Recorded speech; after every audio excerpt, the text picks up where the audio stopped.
the everyday Hogwarts player. This video is purely for entertainment and does not infringe on copyrights or laws. The rights to the novel and image belong to the original author. We do not claim ownership. Don't like waiting and want to listen to this fanfic in full now? Subscribe to our Patreon, where you'll find the best fanfics. Chapter 51 The unreliable leader of both positive and negative wizards.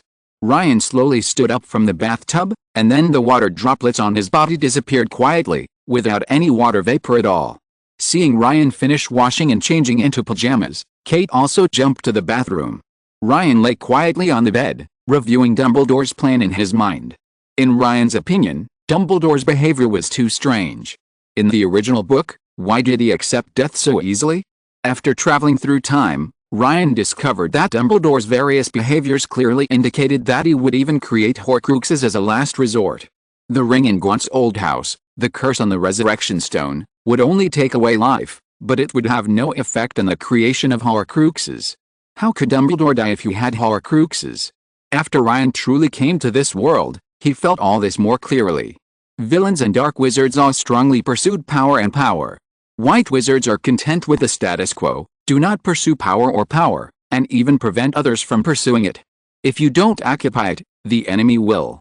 In the original direction of the world, after Scrimgeour, the minister, came to power, although he did not know much about Voldemort's strength, he was proactive, while Dumbledore was very conservative and maintained the old plan. What's the result? The Ministry of Magic was occupied by Voldemort, and the Daily Prophet was also controlled in terms of public opinion. It was shut down after being a naysayer. Economically, Voldemort also captured Gringotts, although this is also related to the fact that Dumbledore himself knew Voldemort very well, and he was about to attack. Dumbledore's sudden attack was something he didn't expect at first. Being so easily tempted by the Resurrection Stone was a weakness of his own character. After all, the most painful thing in Dumbledore's life was the death of his sister.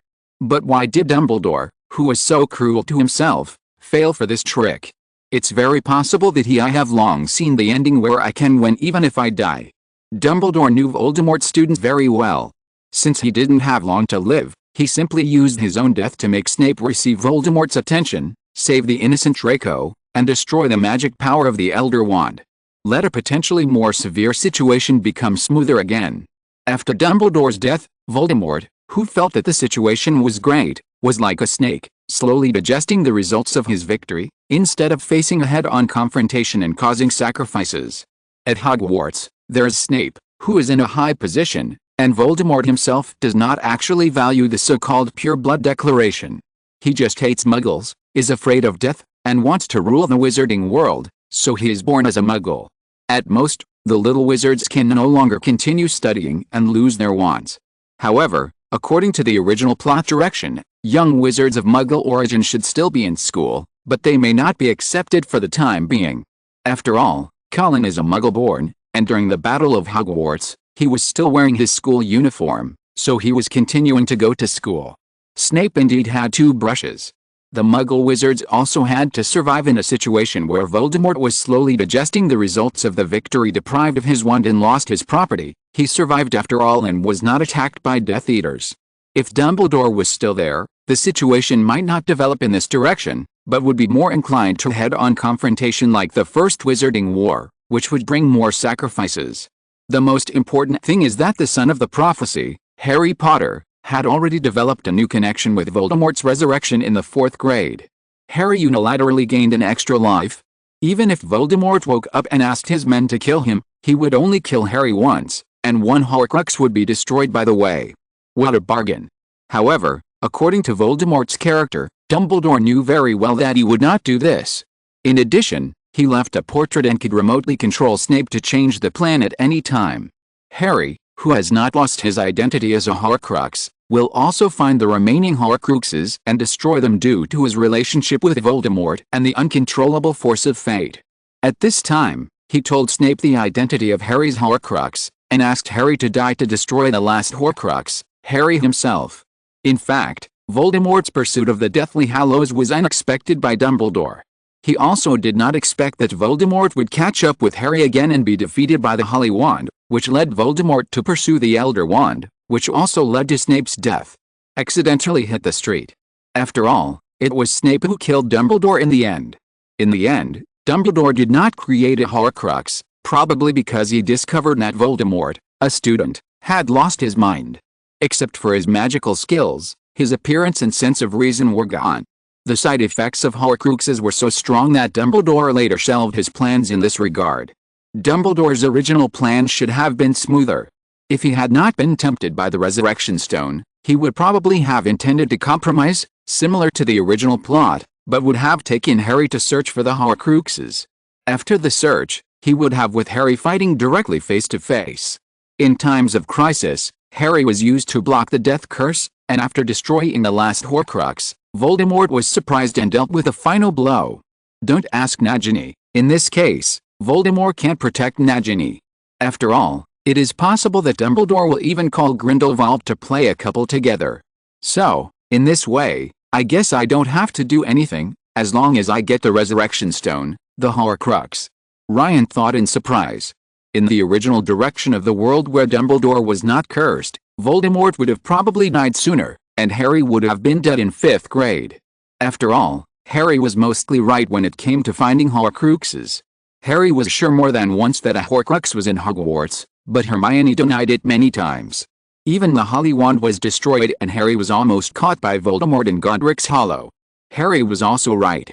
Wasn't Nagini a Horcrux? With Dumbledore by his side, as long as he walked around where Harry felt, the ending would be over soon. No, I still can't be too promiscuous. Ryan tried his best to wipe away the corners of his mouth that couldn't help but raise. After all, what if there is such a thing as fate? Dumbledore was too wasteful to destroy the Horcruxes by himself after Voldemort was resurrected with Harry's blood. If there really is such a thing as destiny, you should at least bring Neville with you. It would be too bold to dare to get Horcruxes alone without the Son of Prophecy. After Dumbledore was cursed, he had no choice but to try to share the burden with Snape and Harry. Before that, he probably planned to do it alone. Both sides, Dumbledore and Voldemort, are both unreliable and speechless. Chapter 52 The Ritual of Death. Many sacrifices were actually unnecessary at the beginning.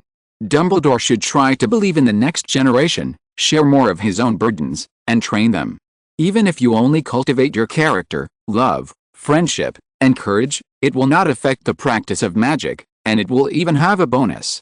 These are the source of subsequent advancements in advanced magic, even though these positive magics often only involve defense and protection.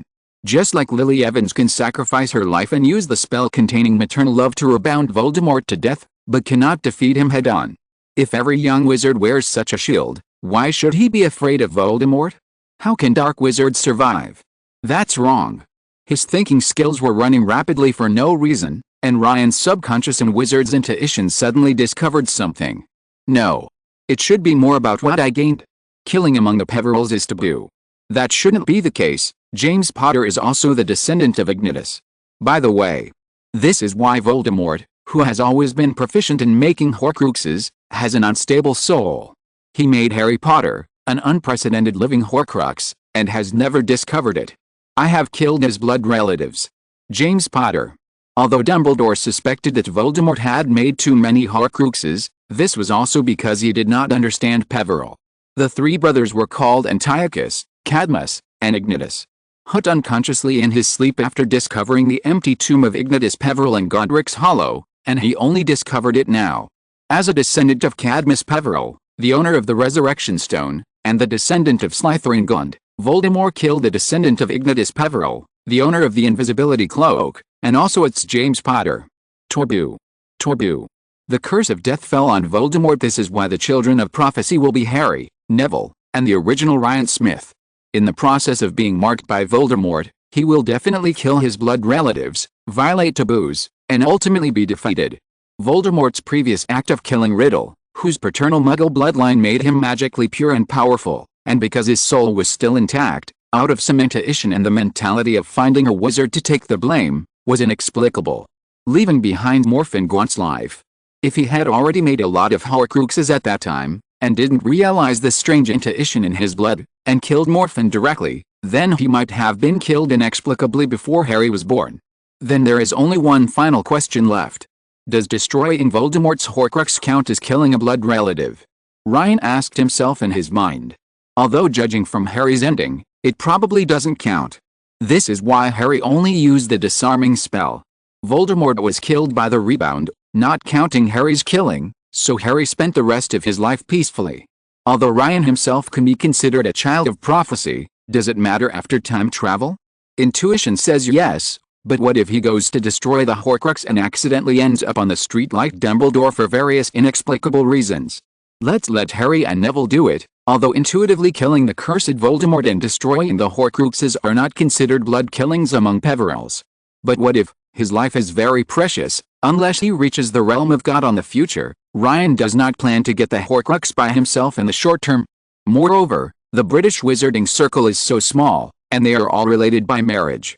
Why are Ryan, Harry, and Neville the children of the prophecy and their bloodline density? Or is it the inheritance of the surname? Harry inherited Potter, Neville was Longbottom, Ryan was Smith, and Voldemort was Gaunt. It doesn't matter whether the three Peverell brothers were the youngest, Ignatus Peverell, who went and became the gods of the afterlife because of the death ritual, or whether the three of them were descendants of the god of death. The god of death still exists, and his identity is not important. The fact that he mastered the death curse so successfully may have something to do with Peverell-own blood relatives. You should pay more attention to what you lack. Ryan took out a cup of black tea in the void with his hand, drank it lightly, and temporarily put down his thoughts. Kate came out. "Leon, what are you thinking about?" Kate Sharon sat next to Ryan and took the black tea naturally. "No, I just think this trip is really meaningful," Ryan said with a pun. "That's right, if it hadn't been for this trip, I wouldn't have learned the names of the three brothers and the possible magic ritual of death. This ritual is possible after thinking, three powerful wizards, three artifacts that are indelibly present in the material world, three forms of death, and the story of the three brothers who have always been miscarried and hardened. All things are three, the last to die, the one who lives to the end is the master of death, the victor. So is Ignatus Peverell the god of death, or is he the descendant of the god of death? Could it be both three brothers, or it is a position born of the wizarding trend through legend? The boss chose the Stick of Destiny, the most powerful wand. The second child chose the Resurrection Stone, the power of death. The third child was the most cautious and chose an invisibility cloak that could avoid death. In the end, the youngest third, Ignatus, won and succeeded or became the god of death. Detection skill made him give up for the time being. These three artifacts have also become stronger with the support of legends and wizarding thoughts. Will becoming the master of death in the story start a new test again? The original work is in the afterlife. Dumbledore's original words, "Perhaps one person in a million can possess all the Hallows at the same time, Harry. I am fit only to possess the most trivial and uncharacteristic of them all. I am fit to possess the Elder Wand, and not to boast of it, nor to kill with it. I can tame it and use it, because I don't take it to take it, but to save others. As for the invisibility cloak, I took it out of pure curiosity, so it can't be as useful to me as it is to you. You are its real owner. 4. That stone, I wanted to force those sleeping people back, instead of helping myself realize self-sacrifice like you did. You are the one who is truly qualified to possess the holy artifact, as for using the Rod of Destiny to save others, and using the invisibility cloak and the resurrection stone with self-sacrificial qualities. This is the new test for the god of death. After Harry Potter dies, like Ignatus, the tomb will be empty, and will he become the new god of death? Is this disaster just a test from God? What happened to Ryan, Neville, and Harry's parents just because of this simple reason? Ridiculous, but the Destiny Wand and the Elder Wand are as useful to Ryan or Neville as the invisibility cloak is to Harry. Neville's grandmother didn't value the wand because her grandson should have had a stronger wand that could be passed around in death and killing. Smith, who is also a descendant of the boss Antioch Peverell, focuses on alchemy. Did he give up the inheritance of the Elder Wand, prepare to make a new wand by himself, and hide himself? The more I think about it, the more I realize that there are traps everywhere in this simple fairy tale. Thanks to Ling Juicy for the monthly ticket. Period. Chapter 54 Holy 28 Saint Tribe. Chapter 54 The 28 Sacred Clans. Thanks to Merlin, because of the combination of Lockhart and household magic, this joke kept Kate smiling and infected Ryan for no reason. I continued to look through the Daily Prophet, and there was nothing else that could be called funny. Most of the others were sharp remarks that seemed to criticize the current situation, and made indifferent accusations against the current situation in the Ministry of Magic. It is worth mentioning that most of those accused were fringe departments and some inconspicuous decisions, such as Arthur Weasley's Office for the Prohibition of the Misuse of Muggle Objects, the material and size requirements of the Crucible, etc. Not a word was mentioned about the reduction in Hogwarts' financial expenditure and the use of political means to make it more difficult to apply for a potion shop. Newspapers like this that seem to be unafraid of power are terrifying. It is no wonder that after Harry announced that Voldemort was resurrected, the Ministry of Magic influenced most of the wizarding public just through the Daily Prophet. When it comes to Arthur Weasley, one has to lament the loyalty of their family. After Ryan traveled through time, he also discovered that Molly Weasley's original surname was Pruitt, one of the so-called 28 Holy Clan. Hagrid once told Harry that Voldemort was terrifying. As long as he decides to kill, no one can escape the disaster, only you can survive. He killed some of the outstanding wizards and witches at that time, such as McGinn the Farmers, the Benizes, the Pruitt brothers. You are the only one who survived. The Pruitt brothers are Gideon Pruitt and Fabian Pruitt. They are also members of the Order of the Phoenix and the brothers of Molly Weasley. At that time, Molly Weasley was not yet a member of the Order of the Phoenix because she was raising her own children. Traditionally, wizards were given a watch when they came of age. The gold watch Harry Potter got for his 17th birthday belonged to Fabian Pruitt. However, even though the family was full of loyalists, Arthur Weasley did not receive any hero treatment. He was assigned to a peripheral department. Although he was the boss, no one could control him, and he could still write his own laws. This actually has nothing to do with Arthur Weasley's contribution. The main thing is that Weasley also belongs to the Holy 28 Saint clan. Cedrilla Black, and Black is also from the Holy 28 Saints. His mother also married a person called Pure Weasley, the blood traitor, was expelled from the Black family tree, have been outspoken about their positive views on Muggles. As a result, although they are purebloods, they are not included in the 28 pureblood families. Among them, like Hannah Abbott, Ollivander, Crouch, Neville Longbottom, and Bogenbach in the original book, they all belong to the Holy 28 Holy Clan. Not to mention the well-known Malfoy, Black, and Weasley, they must be among them. Smith, for example, is not known at all, but since Longbottom, who is also a descendant of the bloodline of Boss Peverell, has entered, then why does Smith need to enter? This itself is similar to the Forbes pig killing list, both representing this conservative group of wizards who reject Muggles. Just like the Wheel Eyes openly close to Muggles and feel regretful and dissatisfied that they have become one of the 28 pure-blood families. This is also why Molly Pruitt eloped and married Arthur Weasley. Weasley's reputation was too bad in the eyes of conservative purebloods. Ryan smashed his mouth, took a sip of black tea, and sighed silently at the pureblood directory he took out. Looking out the window, the sky slowly became brighter and the sun gradually rose. Kate was jumping up and down, venting her excess energy. This dragon meat is really useful. Ryan looked at Kate, who was still jogging in circles. What the zombie trail looks like is really exciting.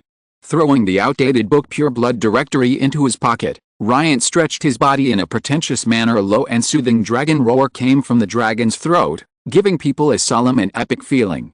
Zombie trail has arrived. Fortunately, the exit is not the rear end of the dragon. Although it is not a real dragon, it is certainly difficult to survive psychologically. The exit is the same as the entrance. When coming out of the belly, the passage becomes an ordinary staircase out. Ryan looked at the behemoth behind him. The green scales were shining in the morning sun, and the dark golden eyes seemed to be staring at Ryan and the others. The neck was lower to the ground, and the two long golden horns were on both sides of the head. People can't help but want to climb. Mr. Lane, Miss Kate, welcome to Zombie Avenue. The thin wizard took off his hat, bent down and pointed to a path that was easily overlooked. It's not accurate to call it a path. Although the road is full of dark yellow soil, it is surprisingly smooth. Not even a bit of soil sticks to your shoes when you walk on it. The bushes on both sides rustled across the clothes. If you look closely, you can see the Florob caterpillar hiding in the corner, and a skinny little devil is pressing it and feasting on it.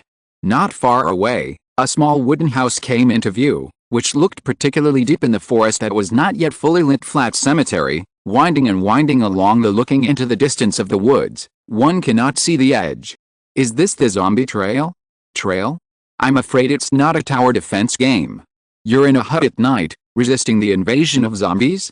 If I plant a few more whomping willows, I'm afraid it will really be called Plants vs. Zombies. Next, Everyone will stay in this wooden house until tomorrow evening. Every 6 o'clock in the evening, the zombies will revive.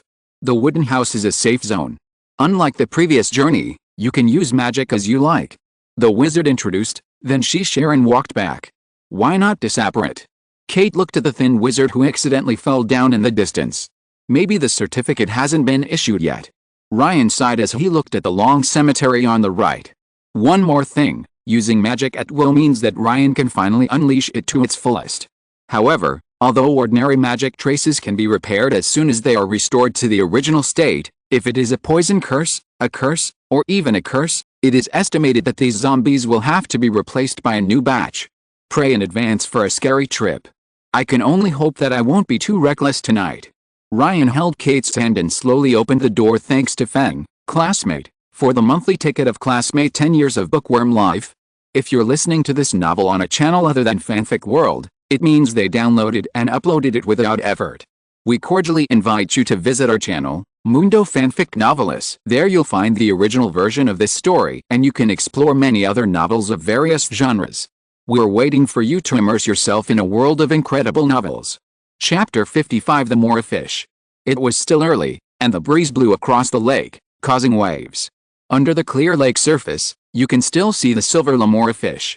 It is really rare, no. Kate replied word for word, rolling her eyes. In her opinion, Ryan probably wanted to play the teacher-student game again. I don't know what kind of demon was unleashed during Pinello's surprise review for the final exam. Although it was very interesting and handsome, and as a Ravenclaw, I was not bored with this, but just like a delicious burger, you will get bored after eating too much? Kate felt that she was in the trouble of happiness at this time. This is the lemura, a magical creature that lives in the Indian Ocean. Kate, do you know what kind of magic it has? It's for ships. Let me give you a hint. Well, there's a fish with magic very similar to it. It was discovered by Muggle scholars. It's called remora, and its English name is very close to remora, the remora fish. The biggest feature of this type of fish is that it has a suction cup on the top of its head, which can be used to attach to other large fish to move their position. Ryan suggested cup, adsorption, aimed at ships. Aha, I know, slow down the boat. Kate replied, clenching her little fists. By the way, it has strong magic power and can immobilize ships at sea. It is a guard for sailors. It is also a creature that is not allowed to be poached by wizards according to the anti-poaching laws established by the International Federation of Wizards. Superstition probably stems from the fish Lamorella, which was responsible for the death of the ancient Greek wizard Shrimichus Antony at the Battle of Actium, and was also responsible for the death of Caligula accidentally. This legend has been passed down in the Muggle world, but the lemur fish also turned into a fish. Ryan concluded, and then closed the window.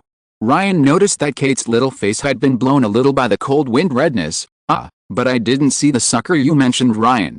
Kate seemed to have noticed something and deliberately said something stupid.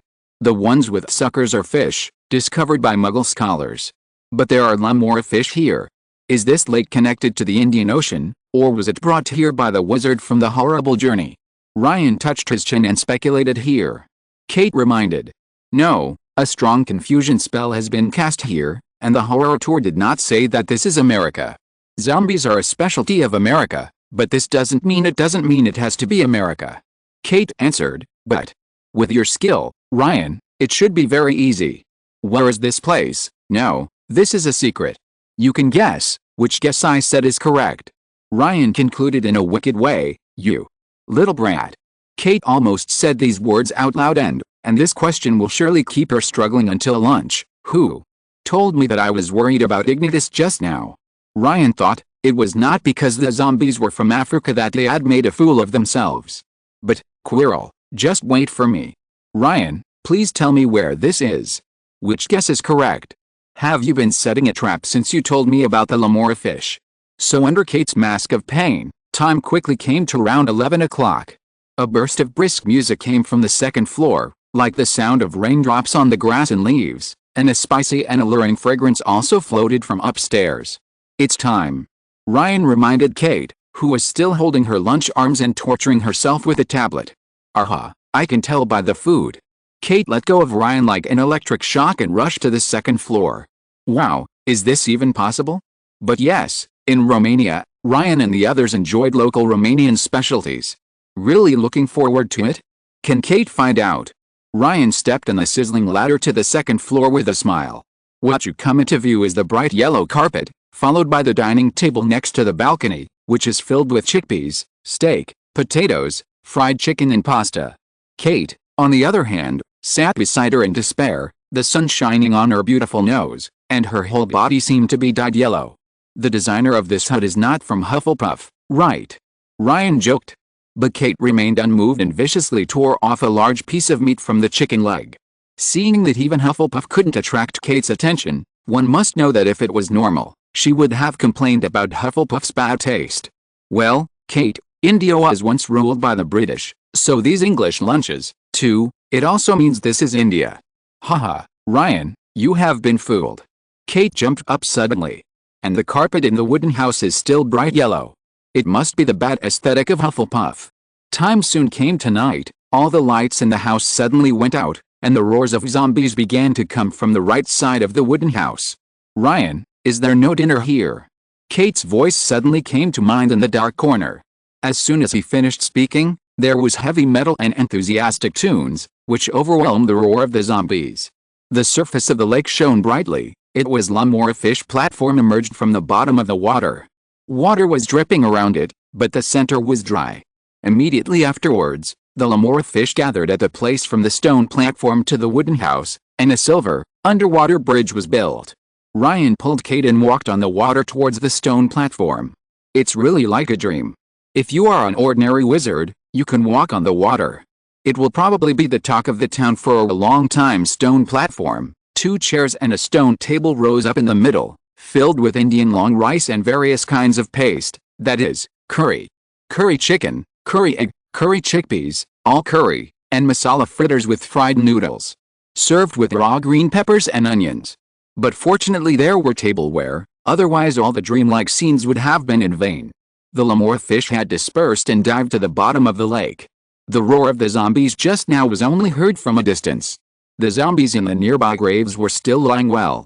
Otherwise, how can we have dinner with the smell of zombies? Kate, eat your fill first. It's probably not far before the zombies come. Ryan reminded.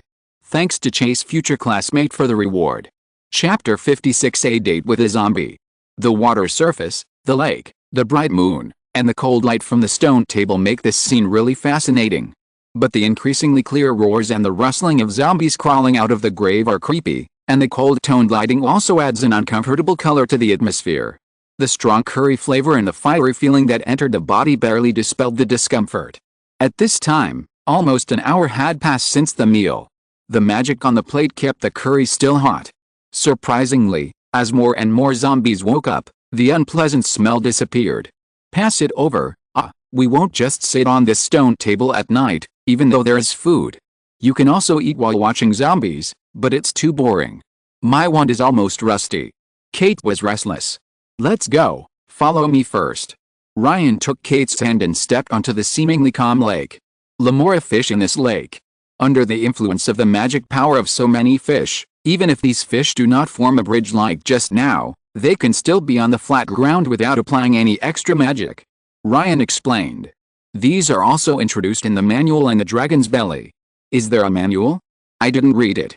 Kate replied confidently. Besides, wouldn't it be boring if we all read the guide? When I came back to the wooden house, I looked to the right and saw stars dotted with green light, like flying fireflies. Upon closer inspection, it turned out to be the eyes of a zombie. Is this the romantic firefly in the manual? Ryan exclaimed. The author of this manual is really evil.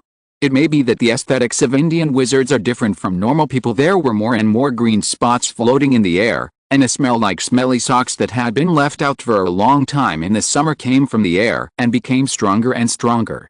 Good guy, this smell can kill people. Ryan casually cast 2 head-soaking spells on himself and Kate without using a wand. Kate, I kind of understand why you are only interested in the living dead like vampires. Why do you say that suddenly? Her clothes, vampires. Like to be clean. It's hard to say that with zombies and ghouls. Zombies are ugly and smelly. Ghouls are ugly but not smelly. You can't say that has buck teeth. It is very useful and feeds on spiders and wasps.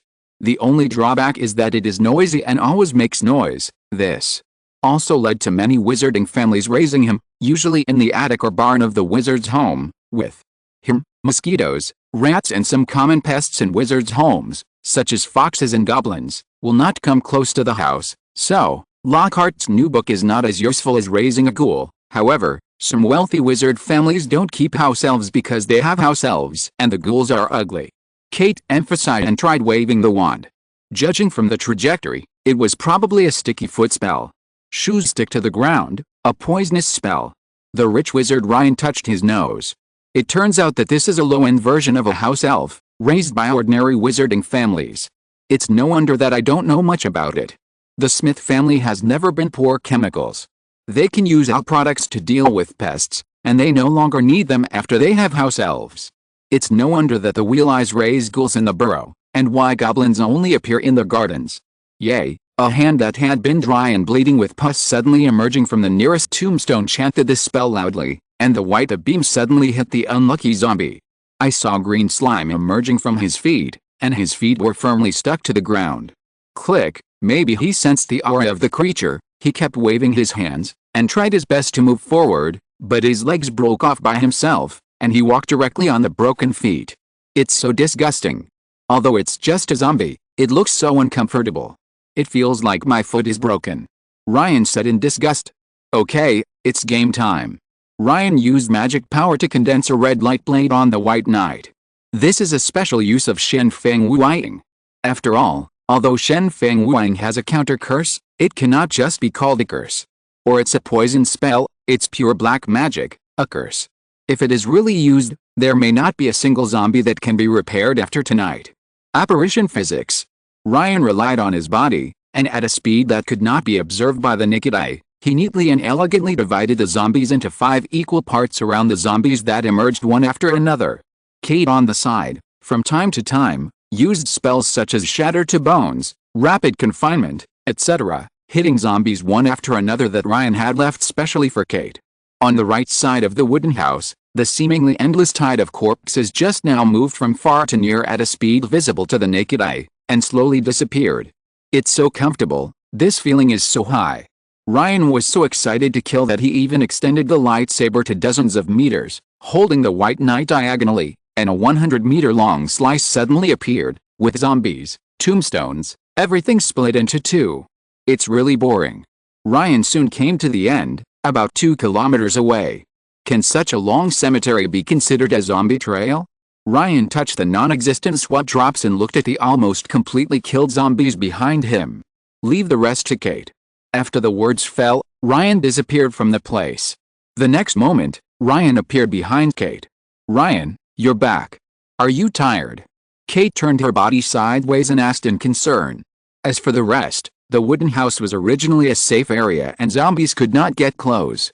Well, I'm tired. You can play some more. After Ryan finished speaking, he turned back to the stone platform. After venting his anger, Ryan ate the still hot curry and admired Kate, who was still releasing the spell. Split into pieces. The zombie was completely divided into pieces. There are many obstacles. The zombies crawling or walking slowly became slower. Be imprisoned quickly. Several approaching zombies were tied together by invisible chains. It's really interesting that the spell that was originally used to lock the door was actually used like this. Ryan even wondered if Kate had played a game of Pig Farm and traveled through time. Kate, use the slide to make it smooth. This will save more magic power. Suddenly turned into a stone slide, and the zombies rolled back one after another comically. Then the thunderbolt explodes. Ryan prompted again. Then with Kate's explosion spell, the zombies are gone and the game is over. Thanks to Feng for the monthly ticket and other classmates for the recommendation. Chapter 57 Peeps. Whisking is the sound of the evening wind blowing through the flat cemetery. In just 30 minutes, the endless tide of corpses had turned into fragments on the ground. Even the tombstones were not human-shaped, and there were some scattered zombie heads, still roaring persistently. Paired with the glowing green eyes at night, it's pretty if you don't look carefully. Good guy, it seems that the beautiful fireflies mentioned by Indian wizards are worthy of their name. Ryan, that's it? Is it over like this? Kate stared at her big cat eyes, filled with disappointment. Kate, you can wait a little longer. Ryan pointed to a nearby zombie with a half-removed head with a mysterious smile. "Look." Kate looked towards where Ryan was pointing and saw a tombstone near the zombie starting to shake slowly. Without any special effects, under the obvious magical effects such as glowing, the ground seemed to come alive, swallowing the remains of the zombies and the fragments of the tombstones with a click. Then the sound of clicking came from far to near.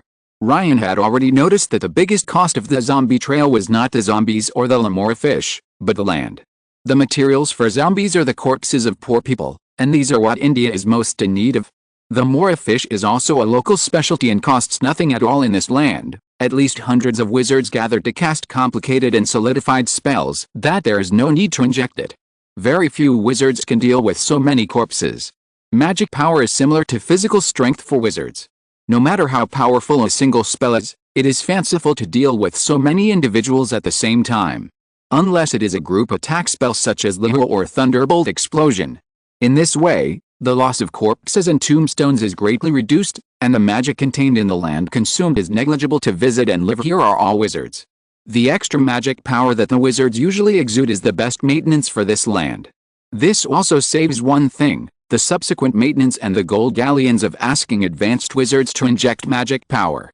The operation of Hogwarts Castle also relies on this principle, gathering all the young wizards and powerful professors in the UK, and some employees live there during holidays. Be born together with this building, become an unprecedentedly powerful poltergeist.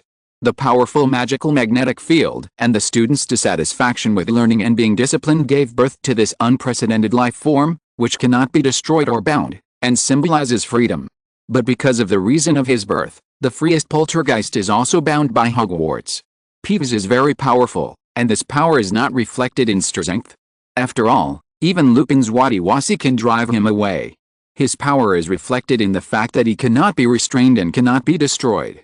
In 1876, the then caretaker, Rancorous Kelp, was a qualified caretaker who, like all the caretakers before him, hated Peeves. The distaste for Peeves inherited from the first caretaker, Hankleton Humble, led him to team up with almost all the professors of the time to devise a trap to drive Peeves away from the castle. The trap consists of a variety of weapons used as bait, and a huge bell with various fun spells cast on it. When Peeves is in the right position, the bell will drop down to capture the mischievous elf. But Peeves, threatened, easily blew up the bell and left with several scimitars, a few crossbows, a large caliber muzzle loader and a small cannon. Peeves then began to shoot randomly for fun, not even caring about the rebuke of the Slytherin ghost, the Bloody Baron. Eventually, students' lives were threatened and the castle had to be evacuated, suspending teaching for 3 days.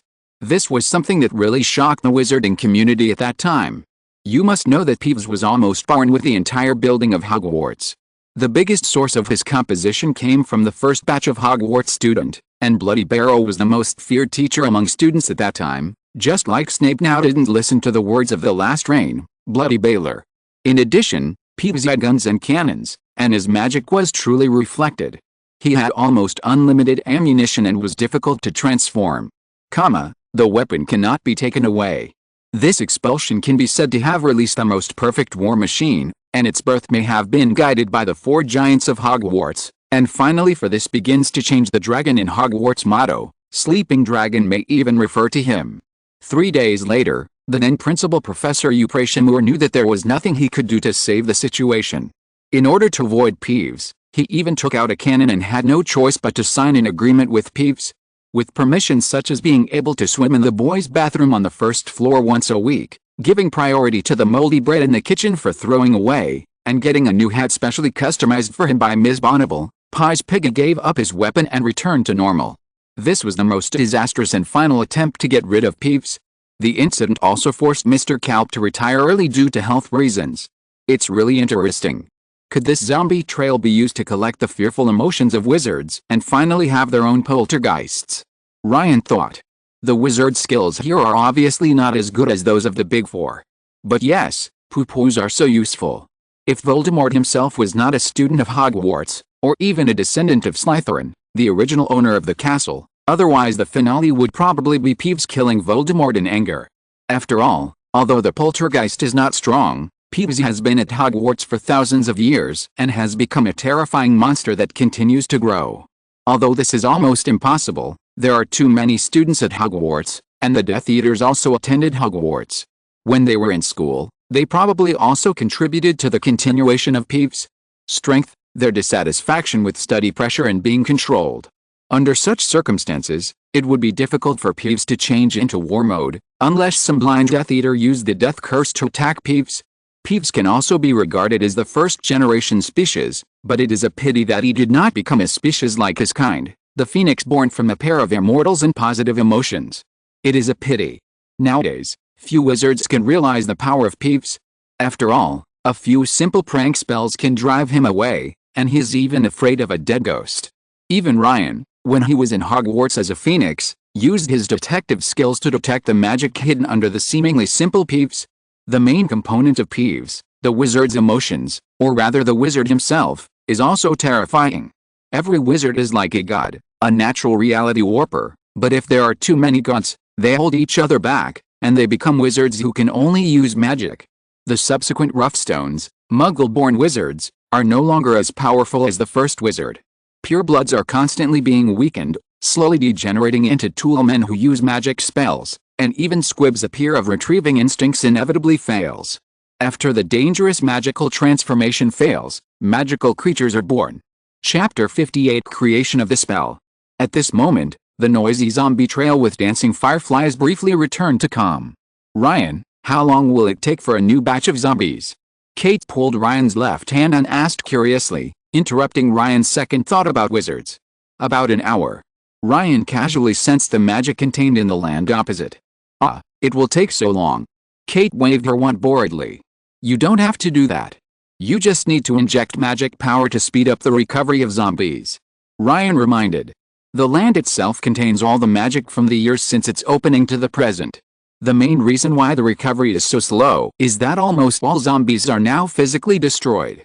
Although there are no traces of magic above the poison spell, the amount is so great that even the tombstones have been destroyed. Most of them were destroyed. If such damage happens more than 10 times, this cemetery and zombie trail can be said to be scrapped. For Ryan's own game experience, Ryan began to slowly perceive this land, and the invisible, colorless, perpetual motion-like magic began to slowly infuse. Buzz! Buzz! All the tombstones began to shake slowly. As time went by, new tombstones slowly emerged from the ground. At this moment, even the invisible spirits seemed to be born. Ryan stopped injecting magic power ghosts. They have nothing to hide, so Ryan and the others should not encounter tricks like having their memories wiped. But the entire journey was inevitably interrupted. However, this is a rare opportunity. The poltergeist born because of my magic power will surely be as afraid of Barrow as Peeves. No, he will take one step closer and obey my orders. In terms of image, we will redesign it when we leave. Although the alchemy cabin in Smith's castle itself can be moved, it cannot achieve the effect of Howl's moving castle without the wizard's control. This poltergeist is the best hearth of the castle. Ryan thought to himself as he touched Kate's head. Hey, Ryan, you have such an evil smile. Kate looked at the boy in front of her who started to smile evilly for some reason with 2 points of disgust, 3 points of fascination, and 5 points of confusion. Isn't this little devil having some bad intentions? Forget it, what are you afraid of? You're just a little kid with no hair. Kate cheered herself up while rolling her eyes. Really? Ryan touched his chin. I was thinking, it's really great. The tombstone has been restored to its original state, and the zombies must be resurrected not far away. Really? Kate asked doubtfully. Look. Ryan pointed to a zombie that crawled out again and changed the subject. Under the dim night, the zombies with gray skin, ragged clothes, and covered in pus roared again, followed by zombies one after another. Ryan found something very strange. The clothes of the zombies, both male and female, had returned to their original shape. Moreover, before, the clothes were like skin, clinging to them. Should we develop a simple spell to remove clothes right away? Ryan rubbed his chin curiously. This was not perverted, it was just like wizard scholars studying what was under the clothes of dementors, pure curiosity. Now for Lane, developing spells is as simple as drinking water and eating. For example, for Ryan, like taking off his clothes, as long as he is firm in his thoughts and has the belief that he wants to take off his clothes, the magic will follow. Then he can make up a spell at will and engrave it in the magic magnetic field. And then try to cast the spell first, and then use the magic power. About 2 to 3 times, a brand new spell will be formed. After Ryan first discovered this, he created many spells like a lunatic, and these spells could fill a book. One of the most useful ones is the reading spell. You don't need your eyes, just tap the book with a wand. As long as you maintain the expenditure of magic power, the contents of the book will slowly flow into your mind. Lightsaber Curse, the low-end version of Shenfeng Shadowless, has no venom and is not an invisible sword-shaped magic beam. It maximizes the sharpness. In this state, magic power will be used to strengthen the body. With high mobility and magical instincts like casting a supersensory spell, you can quickly dodge. Spells and attacks can also avoid the control effects of ordinary spells. However, Ryan himself has body modification skills up to level 4. With a combination of thinking and detection skills, there is no need for it at all. The spells of these magic are also very simple, very much in the style of magical Sakura. The reading spell is Read, which is the English version of reading, the lightsaber spell is Sword, the berserk spell is Instinct, which is the English version of Instinct. After these spells are engraved into the magnetic field, logically speaking, they should be easy to be mistakenly touched by young wizards, because they are in English, and some powerful wizards can also learn them without any teacher. Commonly used languages, or languages with a large population base, are difficult to use as spells, or even impossible. Because these languages have been used by muggles and wizards, they have their own concepts. You cannot just insert a word and use it as a name for a magical phenomenon to form a spell. The reason why Ryan can do this mainly relies on the following 3 points. First, the mantra itself represents the unity of ideas. Just like the packing spell, the spell is mainly used to pack luggage. Pack. When people say this word, they always use it to pack their luggage, and they all have the idea of packing it and giving a gift, which is very unified. So, after some unknown housewife shouted this sentence and used her magic to tidy up the house, it became a mantra. Second, if it is not unified, other emotions, readings, and gestures can be added as part of it. Just like the madness spell, Ryan added crazy emotions and wonderful readings that ordinary wizards could not produce, which made the spell take shape and was successfully burned into the magic magnetic field. Third, increase the requirements for willpower. The lightsaber spell is to simply imagine yourself as a sword, devote yourself to it, and shout out sword. These necessary means of encryption and spell formation also prevent other wizards from easily downloading and learning these magical phenomena and instincts.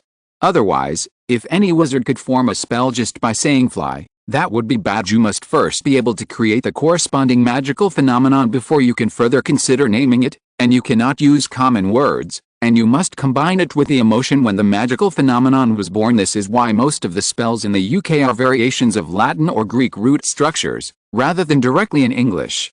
A word of advance notice: the author has received a message from the website, and this book will be included in the recommended section of the light novel channel after 2 p.m. on Sunday. I would also like to thank Taishiyu Misu for his monthly ticket yesterday. Chapter 59: The Birth of the Saling.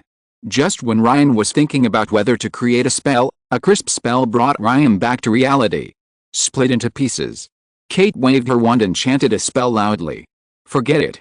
There is no need for a spell to take off clothes. I can take off and change clothes whenever I want. I can write a spell and teach it to someone. Ryan thought. Ryan put the white knight and aspen wand into his pocket, and took out the black knight who had not appeared for a long time. The black knight was the legacy of Lane's father, George Smith, and was ultimately completed by Lane at the same time. It is also an imitation of the Elder Wand, which contains Smith's unique magical substances to become stronger. The firearm itself has the characteristics of loading bullets, so what characteristics does the Black Knight, which looks the same as the firearm, have? In addition to being similar in craftsmanship to the Elder Wand, the Black Knight cannot be corrupted or erased by time. It can also store magic like a firearm. Its bullets are spells, and it will remember the spells it has cast. As long as it inputs magic power, it can launch light bullets condensed from the last spell it cast faster. In addition, it can speed up and amplify spells. It can be said that it is a necessary weapon for Ryan to travel home and kill people. Even because it was forged from the extraction of Ryan's magic power, although it did not reach the power envisioned by George Smith, it also created a strong endurance capability. With a light bomb, after Ryan inputs more magic power, he can split it again and attack multiple wizards at the same time. Coupled with Ryan's specially created gunfighting skills, it can be said that if a god blocks a god, he will kill a god, and if a Buddha blocks a Buddha, he will kill a Buddha. The Black Knight buzzed automatically as Ryan's fingertips came into contact with it, radiating the urgency for release. Although Ryan had just output a large amount of magic power, he was still in high spirits. Ryan gently stroked the Black Knight and responded to this dear weapon. Ryan single-handedly provided for the growth of zombie trail, which is more related to the quality of Ryan's magic power. Wizards practice magic and use magic power just like using muscles in the body. The effect is effective but not very obvious. All in all, the growth of magic power has little to do with training. The source of magic power of a wizard is almost only related to age growth. Breakthroughs in magical skills, accumulation of knowledge, and changes in the heart bring more of a qualitative transformation to magic. Even Dumbledore, the greatest white wizard, is not too amazing in terms of magic power. The only difference from ordinary wizards is only a qualitative difference, and using a magic consumes less magic power. As for Ryan, he not only mastered the level 6 Divine Edge Shadow, but also briefly obtained the power of the level 6 Death Curse, and even possessed the magic power of the Phoenix. Plus, as a descendant of the Peveril clan, the quality of this magic power can be imagined. The growth of zombie trail no longer requires the accumulation of magic power, but a qualitative breakthrough. To put it simply, it requires a Dumbledore-level wizard to provide magic power for 1 hour without interruption. Only Ryan, who is qualified in terms of quality and has an endless supply of magic power like an Ouroboros, can the poltergeist of zombie trail be so close to being born so quickly. Split into pieces. Ryan lifted the Black Knight, placed it gently on his cheek, and silently recited a spell in his heart. Replace Avada's cadaver bullet with a splitting spell, so that the follow-up can be managed more easily to avoid exposing the secret. Especially since Ryan has already planned to move the poltergeist back to Castle Smith. Here, Kate, change a cheerful song. In an instant, Ryan scanned the entire wooden house, found the music player, and brought it to Kate. It was a device similar to a vinyl record player, with several keyboard-like buttons neatly arranged on it. It was also a good time for the game. Ryan hugged Kate and fell into the tide of corpses. Ryan? What are you doing? Kate blushed slightly, but knowing Ryan's strength, she didn't think it was dangerous. Dance, don't you think these fireflies match well? Ryan held Kate on the dance floor and danced. The silver light bullets shot out at various strange angles, split, and fell one by one on the approaching zombies. No pus splashed out, and all the zombies that were hit were divided into 5 equal parts silently. Stepping on the drums of the music and corresponding to the rhythm of the dance steps, like meteors flying on the ground, accompanied by Kate's laughter, zombies fell one by one. Play. Ryan looked down at Kate and put away the Black Knight. No, it's late, I need to rest. Kate gently pushed Ryan away and shook her head. Kate was baffled and jumped towards the cabin. The cabin seemed to sense the entry of people. The lights turned on again, and the stone platform in the center of the lake slowly sank into the water. Ryan followed closely behind, and the zombie trail swallowed up the mutilated limbs again, restoring calm that if you don't leave the cabin at night, the zombies will not get up again. This is also so that the traveling wizards can have a good rest. Ryan took out his wand, put the music player back into a hidden corner, sat on the sofa nearby, and spent the time thinking about how to bring the Xiaoling back, and the design of the Xiaoling's appearance. It was decorated by an Indian wizard. The bathroom is very luxurious and does not match the entire wooden house at all. The floor and walls have a texture like elephant's teeth, with golden lines all over the room. She was probably imagining the relationship between the handsome vampire version of Ryan and the ghost hunter Kate. Tomorrow night, the final journey will begin, the mysterious Bermuda Triangle. I'm really curious, what's the means of transportation tomorrow? Will you see a mermaid, the kind in fairy tales? Accompanied by the dim light, Ryan and Kate fell asleep again. Because it is going to be recommended, I will add one more chapter in the afternoon, thanks to Shyanshan and Dashugo for the monthly ticket. Chapter 60. The Heart of the Castle. Late at night, the evening wind whistled. Ryan in the wooden house suddenly appeared in midair on the zombie trail. At this time, Ryan was chanting a weird and long spell while using Smith's natural magic power, unnoticed. In this case, in the cemetery on the zombie trail, the zombies were still very quiet, as if they were unaware of the appearance of a wizard who needed to be greeted by them. This also avoids waking up Kate. The magic of Ryan's invisible substance gently wraps around the poltergeist that is about to be born. It is also like a precise scalpel, cutting away unnecessary parts of Ryan's plan, such as the fear, excitement and other emotions of tourists. It took about 15 minutes before a silver sphere appeared in Ryan's hand. The next second, Ryan's figure appeared again in Smith Castle, thousands of miles away. The lights suddenly turned on, and the elf Jack also appeared respectfully at Ryan's feet. "Jack, don't worry, I have to leave soon." Ryan's heartbeat sounded in Jack's heart, and the awkward spell was still in Ryan's mouth. Ryan held a silver ball of light in his hand, while using the authority of the Smith family HUD to communicate with the entire castle, gardens, and the most important alchemy cabin. Like the turbulent waves, the hidden magic power buried for thousands of years was awakened by Ryan one by one. At the same time, Lane Smith's name began to slowly disappear in the Hogwarts admission book. In Ollivander's memory, Smith's transaction and purchase records also disappeared like the wind. Finally, Gringotts Smith's the vault, the entrance to the lowest level, was also beginning to be forgotten by the goblins. The magical waves of invisible substances began to emerge towards the silver-white metal Smith alchemy house. With a surge of magic power, Ryan solemnly held the sphere in his hand, and walked step by step towards the ultimate weapon and the most important inheritance of the Smith family. Runes began to outline the sphere in Ryan's hand. At this time, Ryan had entered the alchemy cabin. Then, from the center of the hut, the beating sound of a heart appeared, and Ryan outlined the shape of the sowling in his heart with all his heart. Boom, boom, boom. The magic wave that only Ryan could sense suddenly stopped, and a sphere glowing with white light appeared in the room made of silver-white metal. "Lord God." Ryan stroked the sweat on his forehead. "I'm here, what are your instructions?" The sphere made a voice similar to that of a robot, ruthless and stiff. "Let everything return to normal."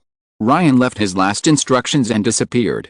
As a result, Lane Smith's name reappeared in the Hogwarts admission book. In Ollivander's memory, Smith's transaction and purchase records seemed to have never disappeared. Finally, Gringotts Smith's vault, and finally the entrance to the lower level also appeared again. Ryan put on his pajamas again and lay on the sofa in the cabin. Kate was still lying on her back beside her. A smile couldn't stop appearing on Ryan's lips. Smith Castle truly came alive, just like Howl's moving castle.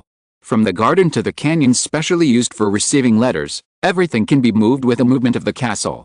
The magic power required was just easy and harmless for Ryan. Now the heart of the castle has been replaced by an active, immortal poltergeist, born of Smith's love for alchemy and the magic of Ryan.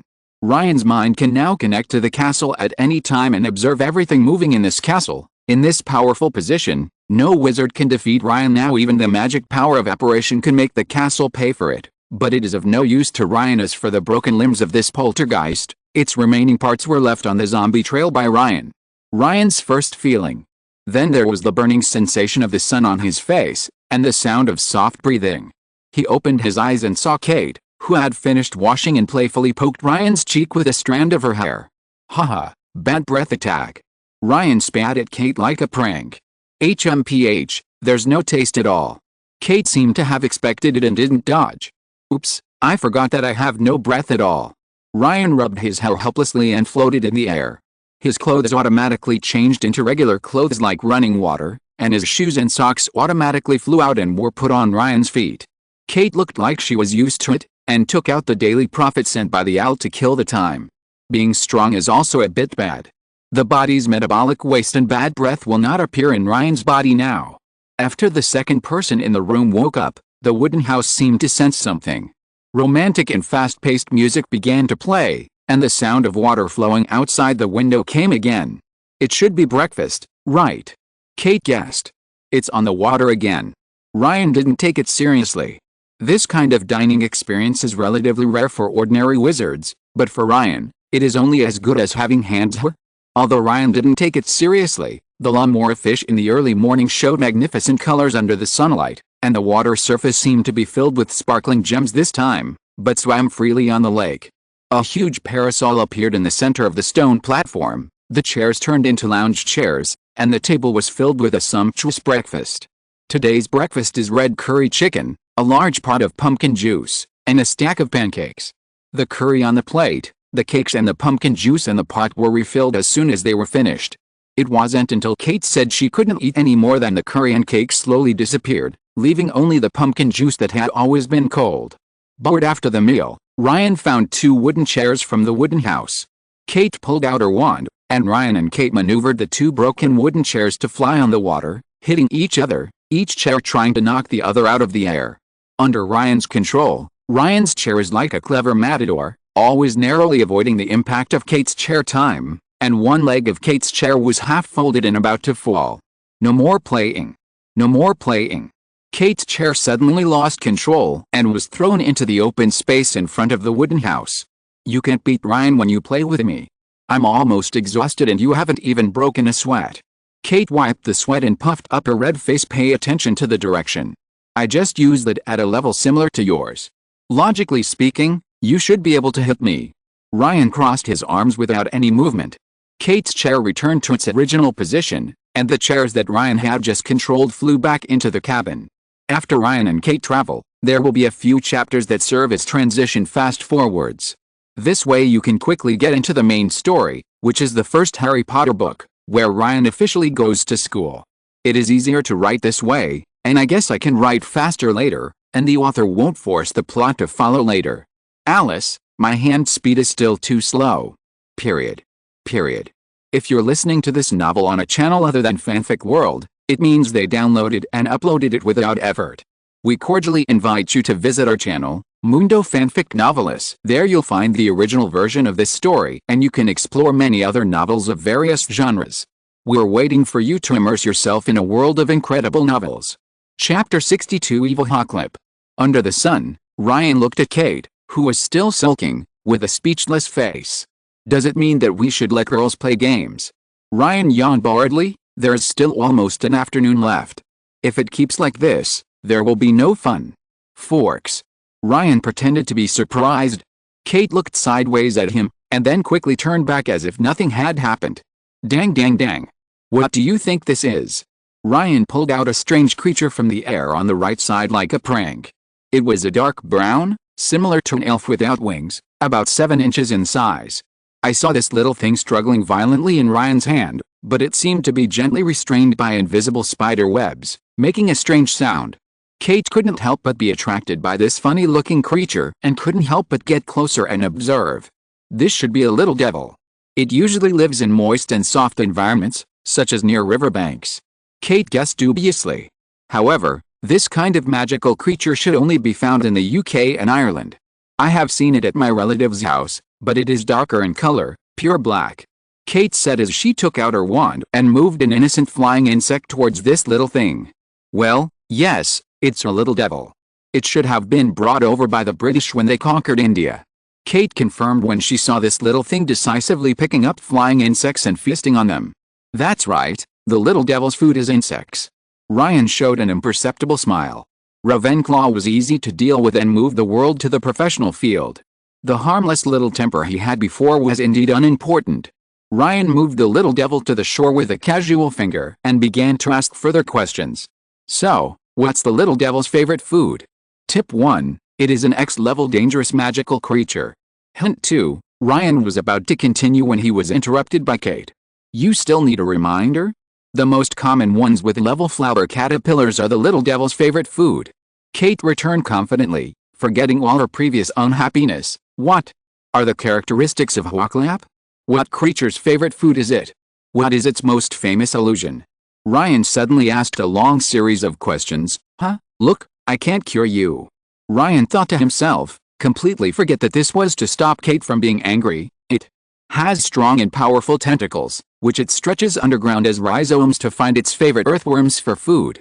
Its characteristic is its strong reproductive capacity, and it can cover an average-sized garden tightly within a few days. It's the goblin's favorite food. Famous illusion. By the way, Knit's commander once made a mistake with this creature. It's Hufflepuff as expected.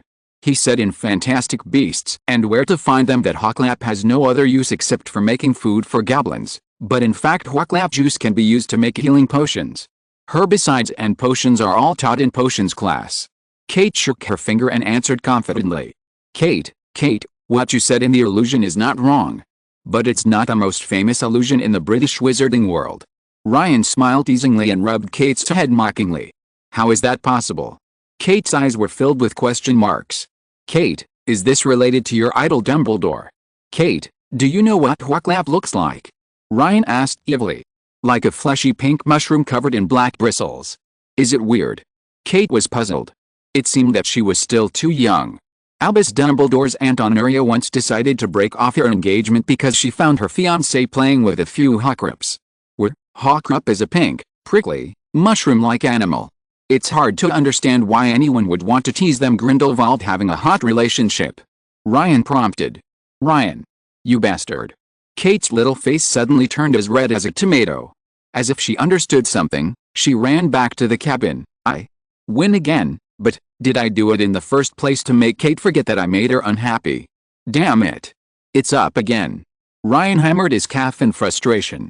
When I maintained my mortal mind, I was still too straight. No wonder I had been single in my previous life. If I hadn't become more knowledgeable and handsome after time traveling, I would have ended up single for the rest of my life. Ryan didn't go in to look for Kate again. At this time, Gong Ho was probably going to die. Ryan was lying on the lounge chair, and the fiery phoenix flashed past, and a beautiful creature appeared in Smith's castle. Master, what are your orders? The Lord God's cold mechanical voice suddenly sounded. Master Ryan, do you have any instructions for Jack? Crack. Jack the house elf appeared on the spot. Master Ryan, just tell Jack, that weird thing can't do anything. Jack raised his ugly little face, his words showing his dissatisfaction with the Lord God. It is probably during this time that I found that a large part of my work was saved. Oh, this is for Jack's own good. He is relatively old. Okay, Jack, has the letter arrived? Ryan, who looked like a phoenix, comforted helplessly. Ryan has cancelled the coordinates on Kate. After all, she has already traveled to India. If Penelo writes her letter, her owl will probably die of exhaustion. Master. Ryan, letter. Jack handed the letter respectfully. What came into view was a letter with red maple leaves. The letter opened automatically under Ryan's magic. Attached was a photo and a letter full of beautiful handwriting. The letter briefly mentioned the popularity of alchemy in France, and a friend she had recently met, Fleur, said she knew a lot about alchemy. By the way, she also asked about Ryan's holiday arrangements. The photo was taken under the Eiffel Tower. The bald man behind Penelo and the steady, dignified and slightly blonde girl behind her are probably her parents. Fleur? Is this Fleur Delacour? Triwizard Tournament, even though Penelo had graduated by then. Huh? There's also a picture with Fleur. I need to take a good look at Penelope. Watched for a while. Ryan suppressed his doubts, and then wrote back that he was at home during the holidays and had not gone anywhere. He even pointed out unceremoniously that if it were not for Nicolaim, France's alchemy would not be able to compare with Britain's, and its popularity would be the same. The policy of the French Ministry of Magic is tilted. Otherwise Britons in France would not have so much extra funds for magic learning. In addition, Nick Flamel has mastered the magic stone, which can convert other substances into gold, and has been providing funds for his alma mater. Although the British Ministry of Magic has not dared to deduct the salary of Hogwarts professors, it has been looking for seemingly legitimate reasons to reduce flying lessons and other funds. In this case, the more expensive alchemy is only available as an elective in the 6th year at Hogwarts and does not count towards the AL exam. Zhyron, Angela and Kior for their monthly tickets. Chapter 63 Poseidon. After Ryan used fiery red magic to outline the reply letter, he handed it over to Jack to arrange the mailing. As for the Lord God, Ryan's thoughts have always been connected to it, and there is no need for other communication. At the same time, on the other side of the world in India, on the lounge chair on the stone platform in the middle of the zombie trail lake, Ryan opened his eyes, and the phoenix incarnation disappeared from the place. The little devil on the side had already run back into the forest. According to Ryan's perception, it still had flying insects in its mouth, biting it from time to time, like chewing sugar cane. Kate has returned to the stone platform, sitting on the recliner with her back to Ryan, looking through unknown books. In this awkward silence, Ryan pretended to look at the scenery and finally made it to lunchtime. Lunch is still curry, and the staple food is Indian rice. Fortunately, there are many types of curry strip-shaped fruit pieces that look like cigarette butts soaked in water for a long time. But the taste is surprisingly good. Kate, look. Ryan used magic to pick out the fruits in the fruit tea one by one, and froze the water into bird-shaped ice sculpture. The fruits were also combined into beautiful feathers according to their colors, and the fortune teller was born. Huh? What is this? Kate asked as she borrowed a donkey to go downhill because it had been a whole morning. Irish phoenix. Oracle. Ryan said. Aha, you're wrong. The augur is more like a malnourished vulture, with dark green feathers and a sharp beak. Seeing Ryan's mistake, Kate showed a sincere smile. What can the feathers of the augury bird be used for? A potion material, B quill pen. Kate turned around at this time, holding a curry chicken drumstick in her little hand and pointed at Ryan and asked. It must be feathers. Ryan replied decisively, pretending not to know. Oh. Wrong. The feathers of the oriole repel ink, so they can't be used to make quills. Kate stood on the recliner excitedly. Classmate Ryan, let teacher Kate teach you. The augur is a particularly shy bird that usually lives in a teardrop-shaped nest made of thorns. It is a magical creature registered as dangerous in XX. Its food includes bugs, fairies and flies. It only comes out to fly when it rains heavily. Kate shook her finger, indicating that this was the important point. For a long time, wizards have believed that the shrill cry of the augury bird heralds death, so they try to avoid the augury bird's nest. However, research shows that the augury bird only cries when heavy rain comes. Because of this characteristic, some wizards will keep it as a weather forecaster in their homes. In winter, it will be cast with a soundproof spell, because at this time, the fortune teller will start howling non-stop. Ryan, did you know? The historical figure you hate the most, the weirdo Uric, once felt like he was dead and turned into a ghost because of the moaning of the augur in winter. Kate said in a dumbfounded voice. Then a funny thing happened. Uric suddenly hit the wall because he thought he was a ghost. He was finally discovered by the wizard next door and was sent to the wizard hospital at the time. It was said that he suffered a concussion for 10 days. But he deserves it. Who asked him to raise 50 oracle birds at one time without understanding their habits in advance? Finally, teacher Kate sat on the recliner again and concluded, pretending to be serious. Classmate Ryan, what did you learn from this class? Do you need to do your homework in advance when raising a pet? Ryan responded cooperatively. Yes, children can be taught. However, it's not just pets. You have to do your homework in advance for anything you do. Got it? Kate widened her eyes and looked at Ryan fiercely, emphasizing. Yes, Kate, Ryan got it. Finally, with Ryan looking down and acting stupid, everything returned to calm. After the meal, Ryan specially asked Kate to confirm her confession. For example, he was at home during the holidays, and so was Kate's guy. Kate stood on the table on the stone platform, surrounded by belongings, looking around. Then the stone platform shook, and the table that had automatically put away the food began to slowly descend. Kate jumped to the side nimbly, while Ryan on the side confidently put his belongings into his pockets. The stone table was still sinking slowly. After touching it for about a minute, a downward staircase appeared where the stone table had been. At a glance, it was bottomless. Kate, let's go. This is our new prop for going to the Bermuda Triangle, the underwater palace, Poseidon. Poseidon. Kate followed Ryan and went down together, similar to a Muggle submarine. Perhaps to increase the sense of ritual, the Poseidon did not cast a magic similar to the slide spell.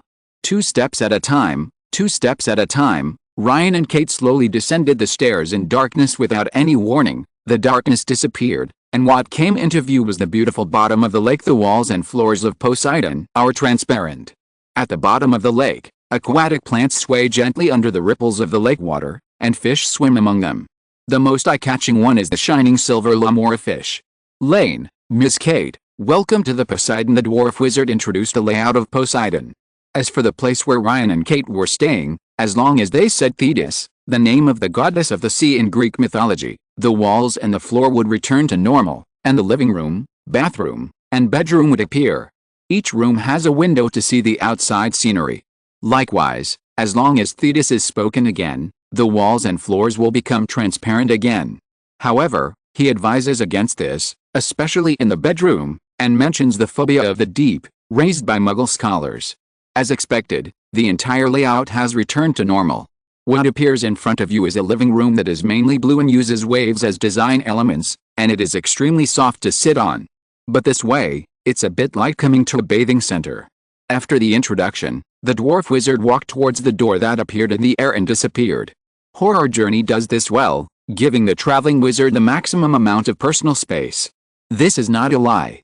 From the vampire castle, Zombie Trail and Poseidon. From Ryan's perspective, there is no surveillance method, only the staff will only appear when departure, but this may be related to the fact that every wizard with a wand is equivalent to an army with combat effectiveness under the funny appearance thanks to DD's unhung for the monthly ticket.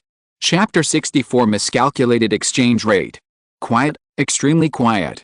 Fortunately, the sound of breathing can be heard slowly behind, which proves that the ears are still functioning normally.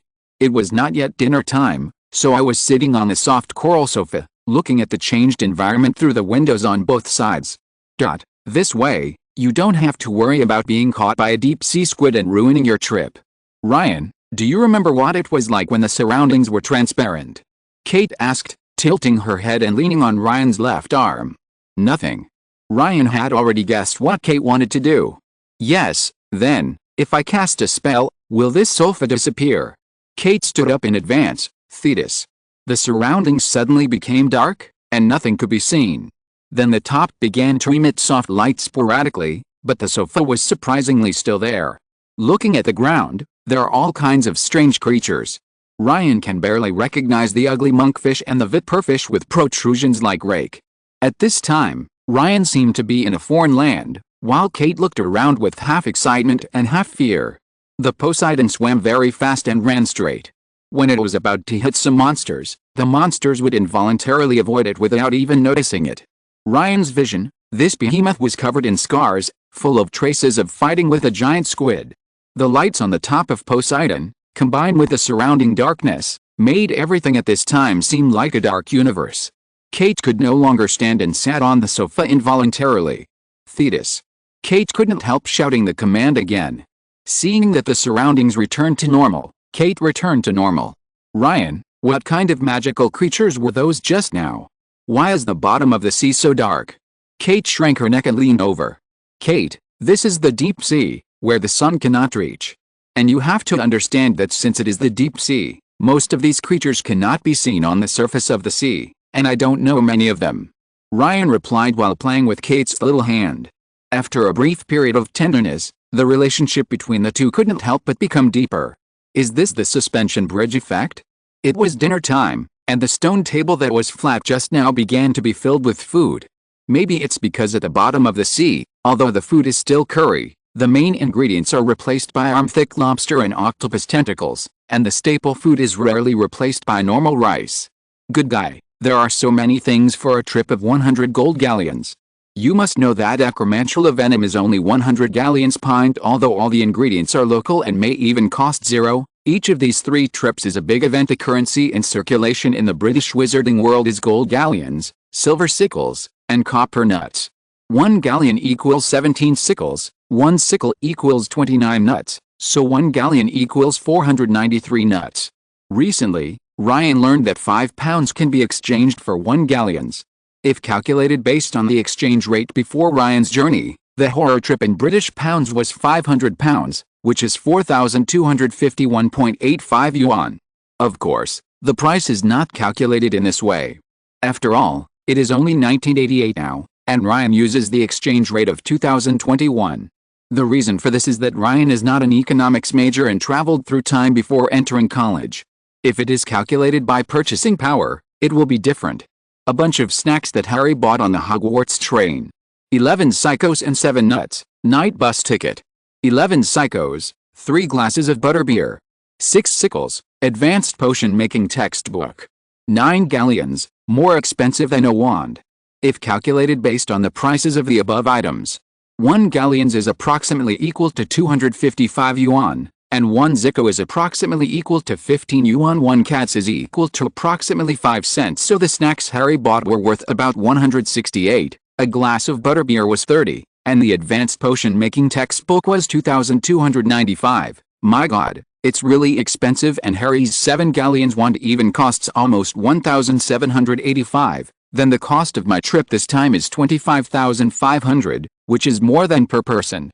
This is still too cheap, but looking at it this way, the Weasley family in the original book is really poor. Arthur Weasley, for his own hobby, spent a total of 50 gold galleons, 12,750, to buy a scrap car and modify it. Percy even gambled with Pinello and spent 10 galleons, which was more than 2,000, but in the end he was too embarrassed to pay.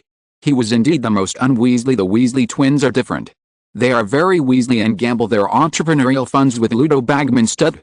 But looking at it this way, the Weasley brothers are so profitable. When Harry was in his 3rd year, which was their 5th year, they saved 3 galleons, 5 sickles, and 37 gnats, 15. No wonder they were beaten by Ludo. Bagman was so anxious after defaulting on his debt. Overall, the Weasley family's tradition is to spend whatever money they have.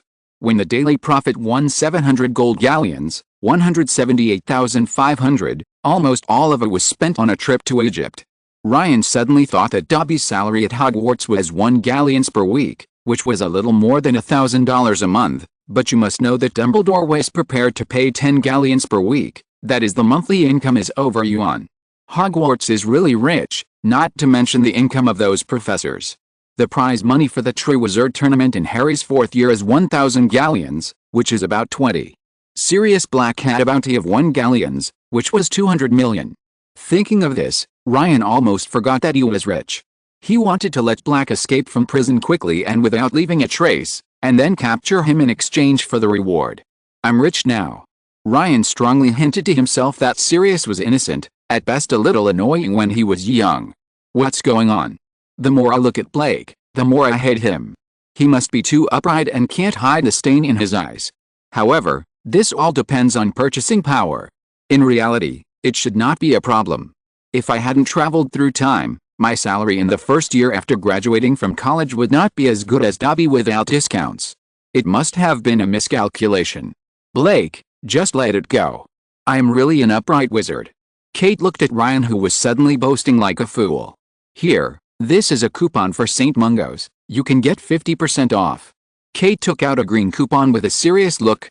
Oh, it's true. Who wants it? Here, go and eat your meal. Ryan threw the coupon back, picked up a lobster claw soaked in curry sauce, and stuffed it into Kate's mouth. Then she mischievously recited the spell, Thetis, admiring Kate, who endured a discomfort and ate. Chapter 65 Mermaid. Phobia of the deep, right. I didn't expect that even the great vampire hunter Sir Kate would be afraid. Ryan said with a grin. At this time, the surroundings became dark again, with only the overhead lights. No, maybe for the sake of dining, a blue cold light also lit up on the dining table. Kate looked like she was concentrating on the food, pretending that there was nothing around her. Change would probably be even more proud and restless. Eat yourself first. Others, wait. Sure enough, after a while, Ryan stopped fighting Thetis. With the sound of Ryan's spell, the surroundings returned to normal, and with the victory of Kate's plan, it remained unchanged despite all changes. What? No more fun? Kate asked, wiping her mouth with a tissue in a mature manner. At this time, the dining table sensed that the wizards around it were no longer hungry and became flat again, leaving only a pot of hot black tea. Kate, look, this dining table should use looking glass technology. Ryan changed the subject. The looking glass, well, that one is a black magic detector. It looks like a top made of glass. If there is a suspicious person around, it will light up and spin. Ryan couldn't help but laugh dryly. This time it was bad. Now Kate is unmoved by the new knowledge and is still like an angry lioness. Kate, please say something. Why did you suddenly stop talking? This dining table, no, all the dining tables we have come here have a function similar to a looking glass. They do not rely on house elves, but sense the desire of people around them to eat. Ryan noticed that although Kate was angry, she was still there. Listen and relax, continue. Kate said suddenly, well, Kate, alchemy equipment like this can be cracked with magic, guess. Ryan pretended to be mysterious silence, extremely silent. Ryan wanted to ask questions to lighten the atmosphere, but Kate sat upright with no intention of answering. What did you say before? Still silent, then. The final answer is revealed, occlumency. Ryan showed 8 teeth and smiled like Lockhart. Then, you are laughing so hard. Stinky Ryan. Kate suddenly jumped up, grabbed Ryan's face, and pulled. However, Ryan knew that this crisis was over. After some fighting, Ryan started to play in a new way. With his telepathic communication skills and superb thinking ability, Ryan created an RPG game in his mind. Ryan was a priest, the main healer, and the one who weakened the vampires, while Kate was a vampire hunter who was both strong and agile. In the gloomy thunderstorm weather, The ghost hunter Sir Kate leads the way, holding double blades. The left blade is frozen, the right blade is flame, and wears a shadow cloak, which can temporarily hide in the shadow. Priest Ryan, holding a golden staff, shines brightly. Raindrops are not closed, dust is not stained, and all kinds of evil spirits are not allowed to get closed. Stepping into the suburban cemetery, Ryan shines brightly. Vampires attack, Kate lurks in the shadow, and then, after killing many monsters, the equipment continues to upgrade and various gems are inlaid. Finally came to the kingdom of the dead, and then finished scattering flowers.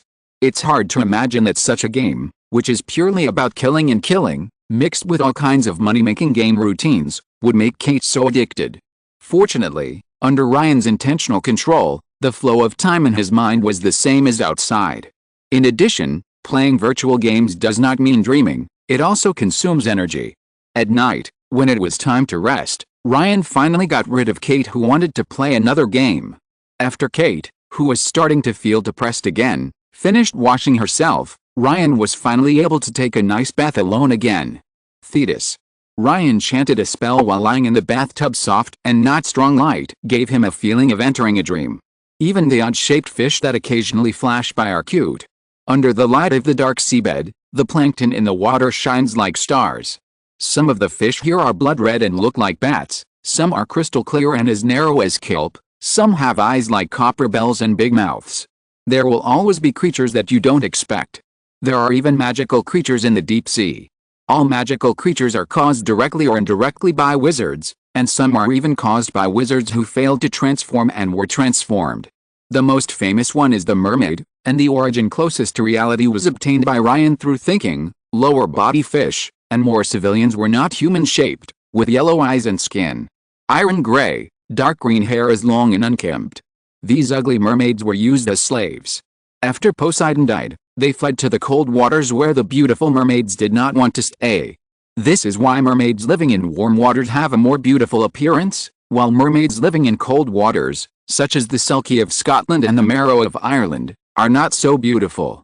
After Poseidon died, the mermaids returned to chaos. After a long period of living rough and drinking blood, the mermaids picked up civilization again and once again had a highly organized community, other artworks, and used gestures for basic communication. However, modern wizards have discovered that mermaids have their own mermaid language and can even create music. Even in the 19th century, a witch named Mirabella Plunkett fell in love with a mermaid living in Loch Lomond. After her family rejected the marriage, she transformed herself into a haddock and disappeared. Crooked building. In short, the magic of the wizard now even affects the deep sea. After admiring the beautiful scenery that Kate could not avoid, Ryan recited the spell again. A bathroom with green metal walls and patterns on the floor appeared in front of Ryan again. Ryan floated up from the bathtub, with no water on his body. After simply changing into pajamas, Ryan opened the bedroom door. There are windows on both sides of the bedroom that can see the deep sea. The entire bedroom is warm in color, with the same style designed with ocean waves as elements, with blue, white, red, and their mixed colors dotted together waterbed, and Kate changed into a pair of fluffy pajamas. The clothes were very big, like a large quilt, and the whole little person was wrapped in it. Kate was already asleep. When Ryan saw this, he could only stop reading a book he had recently discovered with a super long title called The Abilities You Didn't Know You Possessed and How to Use Them Once You Understand. Ryan closed his eyes, and the lights in the room noticed this and slowly turned off. After all, it has been recommended. There was only one update yesterday because the author went hiking and collecting folk songs. There will be 2 updates today. Chapter 66 Summary of Spell Casting. It's very unaccustomed, maybe because there is no music during breakfast at the bottom of the sea. According to the nature of the horror trip, there should be beautiful and different styles of music at the beginning of the meal. None of this music is circulated on magic radios on the market, at least Ryan hasn't heard it. Look like a large aquarium. If you are a Slytherin student, you will probably find it very friendly and a little strange. It's intimate because Slytherin's lounge is next to the Black Lake and looks like a large aquarium. It's strange because even the floor here is transparent. At this time, although the surrounding environment is obviously relatively still deep, and the sunlight has not completely penetrated like the surrounding seawater, it is obviously much better controlling a paper man to jump up and down. The paper reading figure should have been made from parchment paper used for homework, and was cut using magic to look like the vampire hunter in yesterday's thinking game. Surrounding this paper man, there are also very careless monsters that look like paper balls, flying towards the paper man from time to time, as if to attack. Kate, if Professor McGonagall saw it, she would definitely say, 10 points from Ravencrocker. Ryan walked up to Kate, picked up a sandwich, and said while eating, "My transformation skills are inherently bad. However, Ryan, you want to use magic to control the deformed thing. It is not magic." Kate put away the wand and threw the paper man aside casually. "What do you mean you can't use spells to transform?" "Kate, you are not good at transformation, but you can't do it theoretically either." "But that's right, you are only in the 1st grade." Ryan sighed, covering his forehead. "Avis. I know, Ryan, you mentioned it when you introduced the classification of spells." "Well, it's a transformation spell," Kate replied. "You know it's a transfiguration spell. What about a pugno? Safe from 10,000 bullets." Kate looked confused. "Remember? Charm refers to a spell that causes abnormal physical changes to an object. The object here does not have to have been changed by the spell. A safe is a useful spell to pair with a flock of birds. And continue to fly this group of golden birds around you. It is best to look like a solar system model, a circle, so that the magic power can be output in a more balanced and labor-saving manner. More useful than directly using some sharp tools. If I throw a knife at you, as long as you are familiar with transfiguration and are proficient in it, you can turn the knife into something harmless, such as a paper airplane, with a wave of the wand, without even aiming." Ryan concluded. He concluded, taking a sip of milk, "Oh, it turns out it can be like this. But isn't this too demanding? It requires both transformation and magic to be careful not to destroy its shape in order to use it for attack." Kate touched her chin and thought road. "Yes, sometimes, using more and more powerful spells does not mean you are the strongest. Some simple transformation spells, combined with magic spells, can be comparable to poison spells, curses, and even curses. Just like the slide spell I taught you when dealing with zombies, sometimes transforming a wizard or attacking them consumes more magic power than the wizard can consume in one go, and it also consumes more energy. At this time, it is a better choice to change the surrounding environment and let them help you fight. Create mist to hide your body, and make it misty. Converting thunderclouds to harass the opponent is a weather spell. Kate, when you deal with zombies, the poison spell you choose at the beginning, which makes shoes stick to the ground, is a good choice. It is also a good choice if you are dealing with wizards. First, it does not directly affect the wizard himself, but the shoes and the ground. Of course, if you deal with a wizard without shoes, you need to spend more magic power. If you deal with a wizard with much stronger willpower than you, that is, the magic power is higher than with your profound, magical theories, not necessarily, you probably won't even be able to interfere with him. Second, it is the combination of multiple spells. No matter how bad the wizard is, after a little training, he will not stand still and output, but will move out of position. And your sticky foot spell will suddenly make the opponent lose balance. Next, just add a powerful output spell, such as fainting. Ryan finally said to Kate with serious words. Kate on the side had already taken out her notebook and started to remember. As expected of a Ravenclaw, a good memory is worse than a bad writing. The Poseidon drove slower and slower, presumably almost reaching its destination, but the dwarf wizard said it would arrive at night, so it was probably so slow to allow Ryan and Kate to slowly appreciate this mysterious sea area. Sure enough, a huge rectangular object appeared not far away. It is estimated that it has been underwater in Bimini, which was discovered by Muggle scholars in 1967. Kate also noticed it, happily lying on the sofa and watching curiously. The most eye-catching thing is a stone wall that is about 2 kilometers long, followed by stone streets, with rectangular or polygonal stones arranged in various patterns. There are even flat-topped pyramids that make people feel like they are in Egypt, popular among the wizards at that time.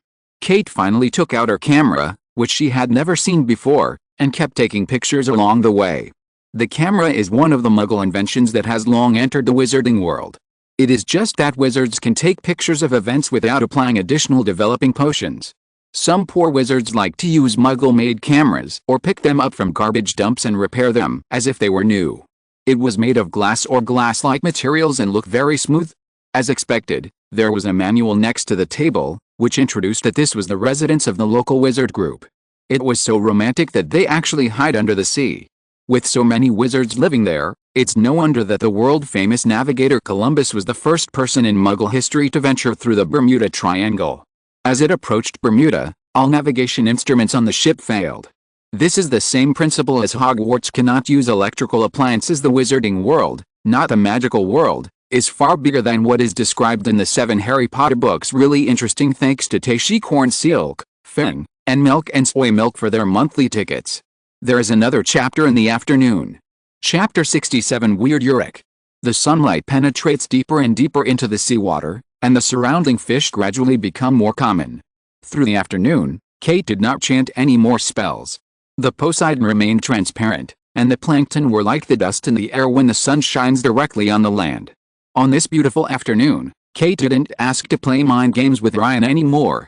Instead, he kept taking pictures with his camera, of himself, of the scenery, and most often of Len Place. Made Ryan feel for a moment that he had not traveled through time and was still an ordinary boy who was eager to be taken by his female classmates for photos. The book selected spells of the 18th century was casually brushed aside by Kate. While Kate was looking for various camera positions and angles to take photos, her destination was about to arrive. It was already 6 o'clock in the evening, but the sky, no, the seabed was still filled with sunshine that looked warm at first glance. Not far away, there was a huge flat-topped pyramid, the entire body made of translucent glass-like material. The Poseidon began to slowly go down more and more, staying above the pyramid, and slowly landed on the top of the pyramid.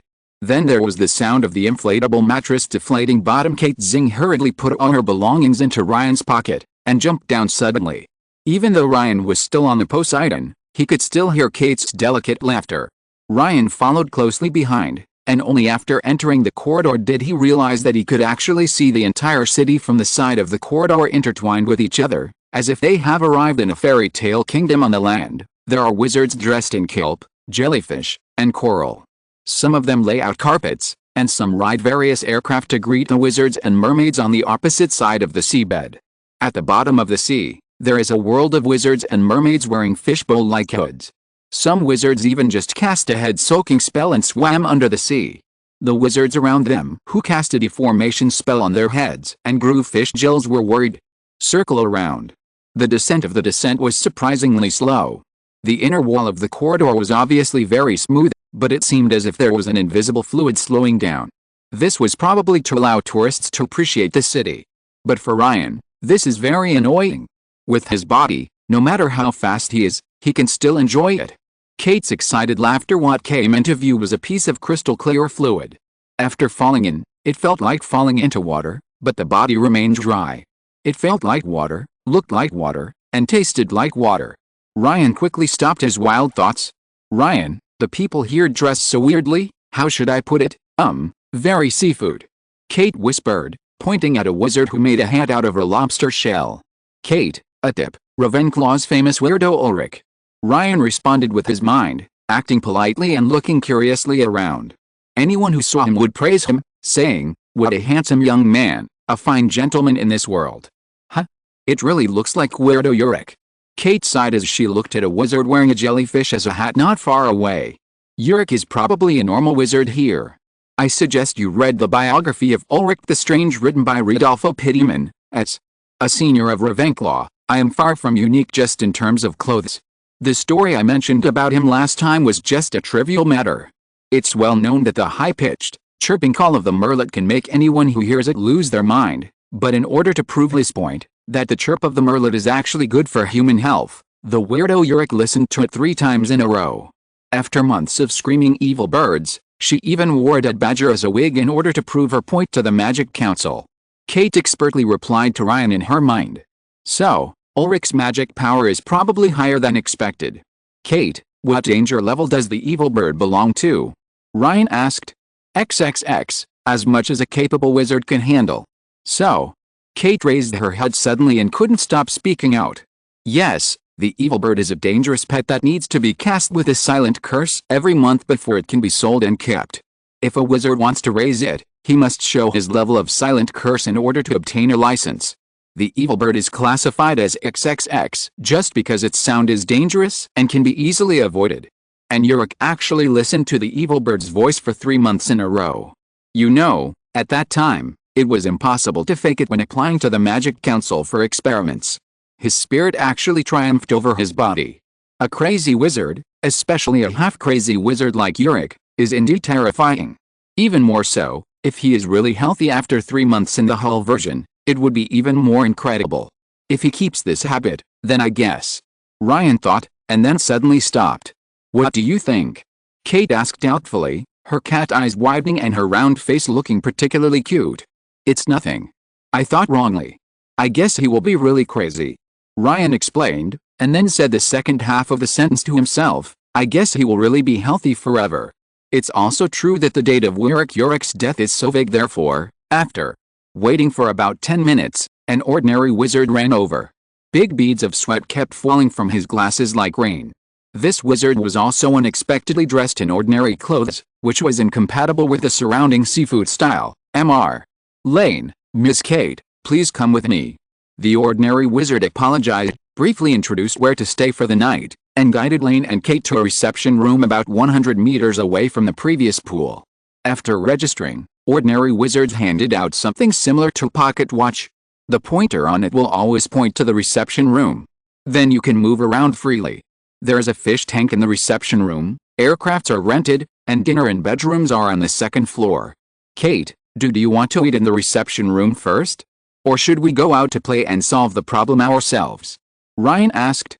Let's eat first, right in the reception room, and see what the difference is first, Kate replied. Chapter 68 Mysterious Contract. When you arrive in a strange city, what should you do first? Survey the terrain and stay alert? No. Ryan is not planning to visit this so-called underwater city at this time. From the moment he entered the Poseidon, Ryan found that he seemed to be bound. It was a contract that had been hidden from the very beginning when I signed the menu and checked the service items. The only function of this contract is to make the wizards who come and go get used to it, so that they cannot tell everything about the underwater city after they leave. The reason why Ryan was tricked was that he was very proud at that time. He had just mastered the power of the LV6 death curse and felt that the world was so big that there was no place he could not set foot on. In addition, there is no harm in this contract, the requirements are very low, with cheap charges and protecting the safety of customers as the other side of the scale. This makes the contract established. If the contract is malicious or unfair, it cannot be established, and it cannot be hidden from Ryan's intuition. After arriving at the underwater city, Ryan was even more surprised to find that even Phoenix and house elves might not be able to apparate to land in this city. It's not that apparition is impossible here. After all, even if the house elves may be restrained by some kind of anti-apparition circle aimed at them, the Phoenix cannot be restrained directly upwards to the bottom of the sea. It is killed by the water pressure, and is finally washed to the surface and resurrected. This mechanism is probably to prevent Phoenix-like creatures from outside from entering, and there are not many restrictions on leaving here. It is estimated that all the lives here have made contracts with or without knowing it. However, this so-called contract itself has no effect on Ryan, who possesses Phoenix magic power. He just didn't pay attention to it before, or this contract has not been born yet. At the time of his birth, this contract was unilaterally resolved by Ryan. But even if the wizard who comes out of here is eliminated, the people behind the horror trip are not afraid of this, and even desire to be like this. Because Ryan discovered that the carrier of the contract is the memory of this underwater city. The contract will only take effect when you arrive here or know the destination in advance. Such an exquisite contract, and it can actually be based on illusory memories. This can be compared with the red loyalty curse. No, Ryan further sensed this contract that he had broken free from. This contract was not only about keeping secrets. With almost all underwater wizards voluntarily abiding by it, after a long time, they could not even hurt each other. Utopia among wizards. This surprising discovery made Ryan listless, and even the sumptuous seafood feast in the waiting room could not attract him. Kate, I need to leave temporarily. Be careful not to touch my body and interrupt the spell casting. Ryan's voice suddenly sounded in the mind of Kate, who was enjoying her meal. Ryan pretended to be lying on the sofa nearby, and the Phoenix incarnation flashed past from a perspective that ordinary wizards could not see. And Castle Smith once again welcomed its owner, Jack, who was communicated by Ryan in advance with the Lord God, almost followed Ryan to Diagon Alley the next moment he left the underwater city. Jack has put on the magic hat and transformed into George Smith, while Ryan has possessed the back of Jack's head in the form of magic.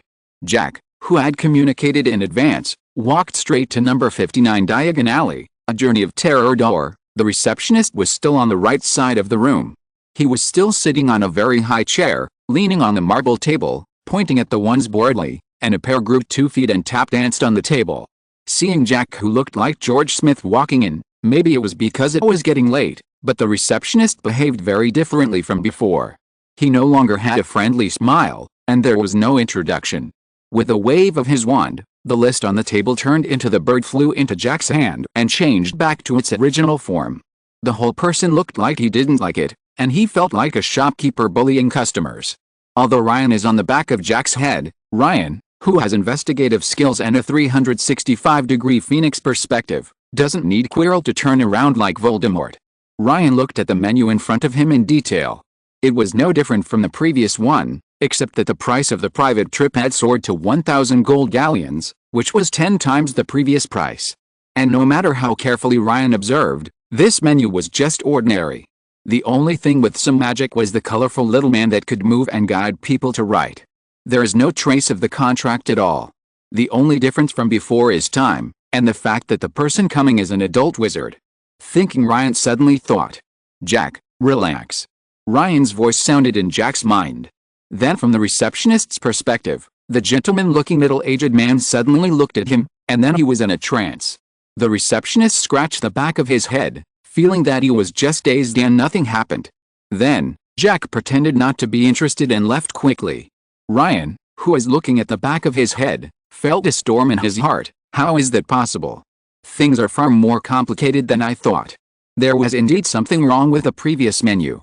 As long as you are a young wizard, the receptionist will personally hand you a menu with preferential prices and an imperceptible contract. Their purpose is simple, to absorb new blood. With the increasing development of Muggles, except for the British wizards who still do not want to make progress, wizards from other places have taken various actions to target the development of Muggles, and Drindwall's action is just the most obvious one. More wizards took action on their own, opening up secret realms in places that were difficult for Muggles to reach. Although the power and complexity of the Confusion Curse has been gradually improving with the development of the wizarding world, physically staying with Muggles still makes some wizards full of a sense of crisis, especially those who have experienced the Muggle world for the first time. After the World War, although Muggle weapons do not contain magic and can easily be rendered harmless by transformation spells and controlled by magic spells, the destructive power of such large amounts as missiles or even nuclear bombs is no longer enough for a wizard to protect themselves. Legacy of Poseidon, they kept it secret and opened travel agencies around the world, horror tour target young wizards, have them arrive in the city in person, and finally introduce your vision to them even if they are rejected. The constraints of the contract prevent them from telling any secrets and sabotaging the actions of the horror journey. Even if this secret is spied on, it is just one more wizard bound by the contract, and it saves the need to recruit people. Enter the secret realm. Thus, generation after generation, unknown wizarding cities were born under the sea of the Bermuda Triangle thanks to Chase future classmates in 201712311359028818 for the reward. If you're listening to this novel on a channel other than Fanfic World, it means they downloaded and uploaded it without effort. We cordially invite you to visit our channel, Mundo Fanfic Novelists. There you'll find the original version of this story, and you can explore many other novels of various genres. We're waiting for you to immerse yourself in a world of incredible novels.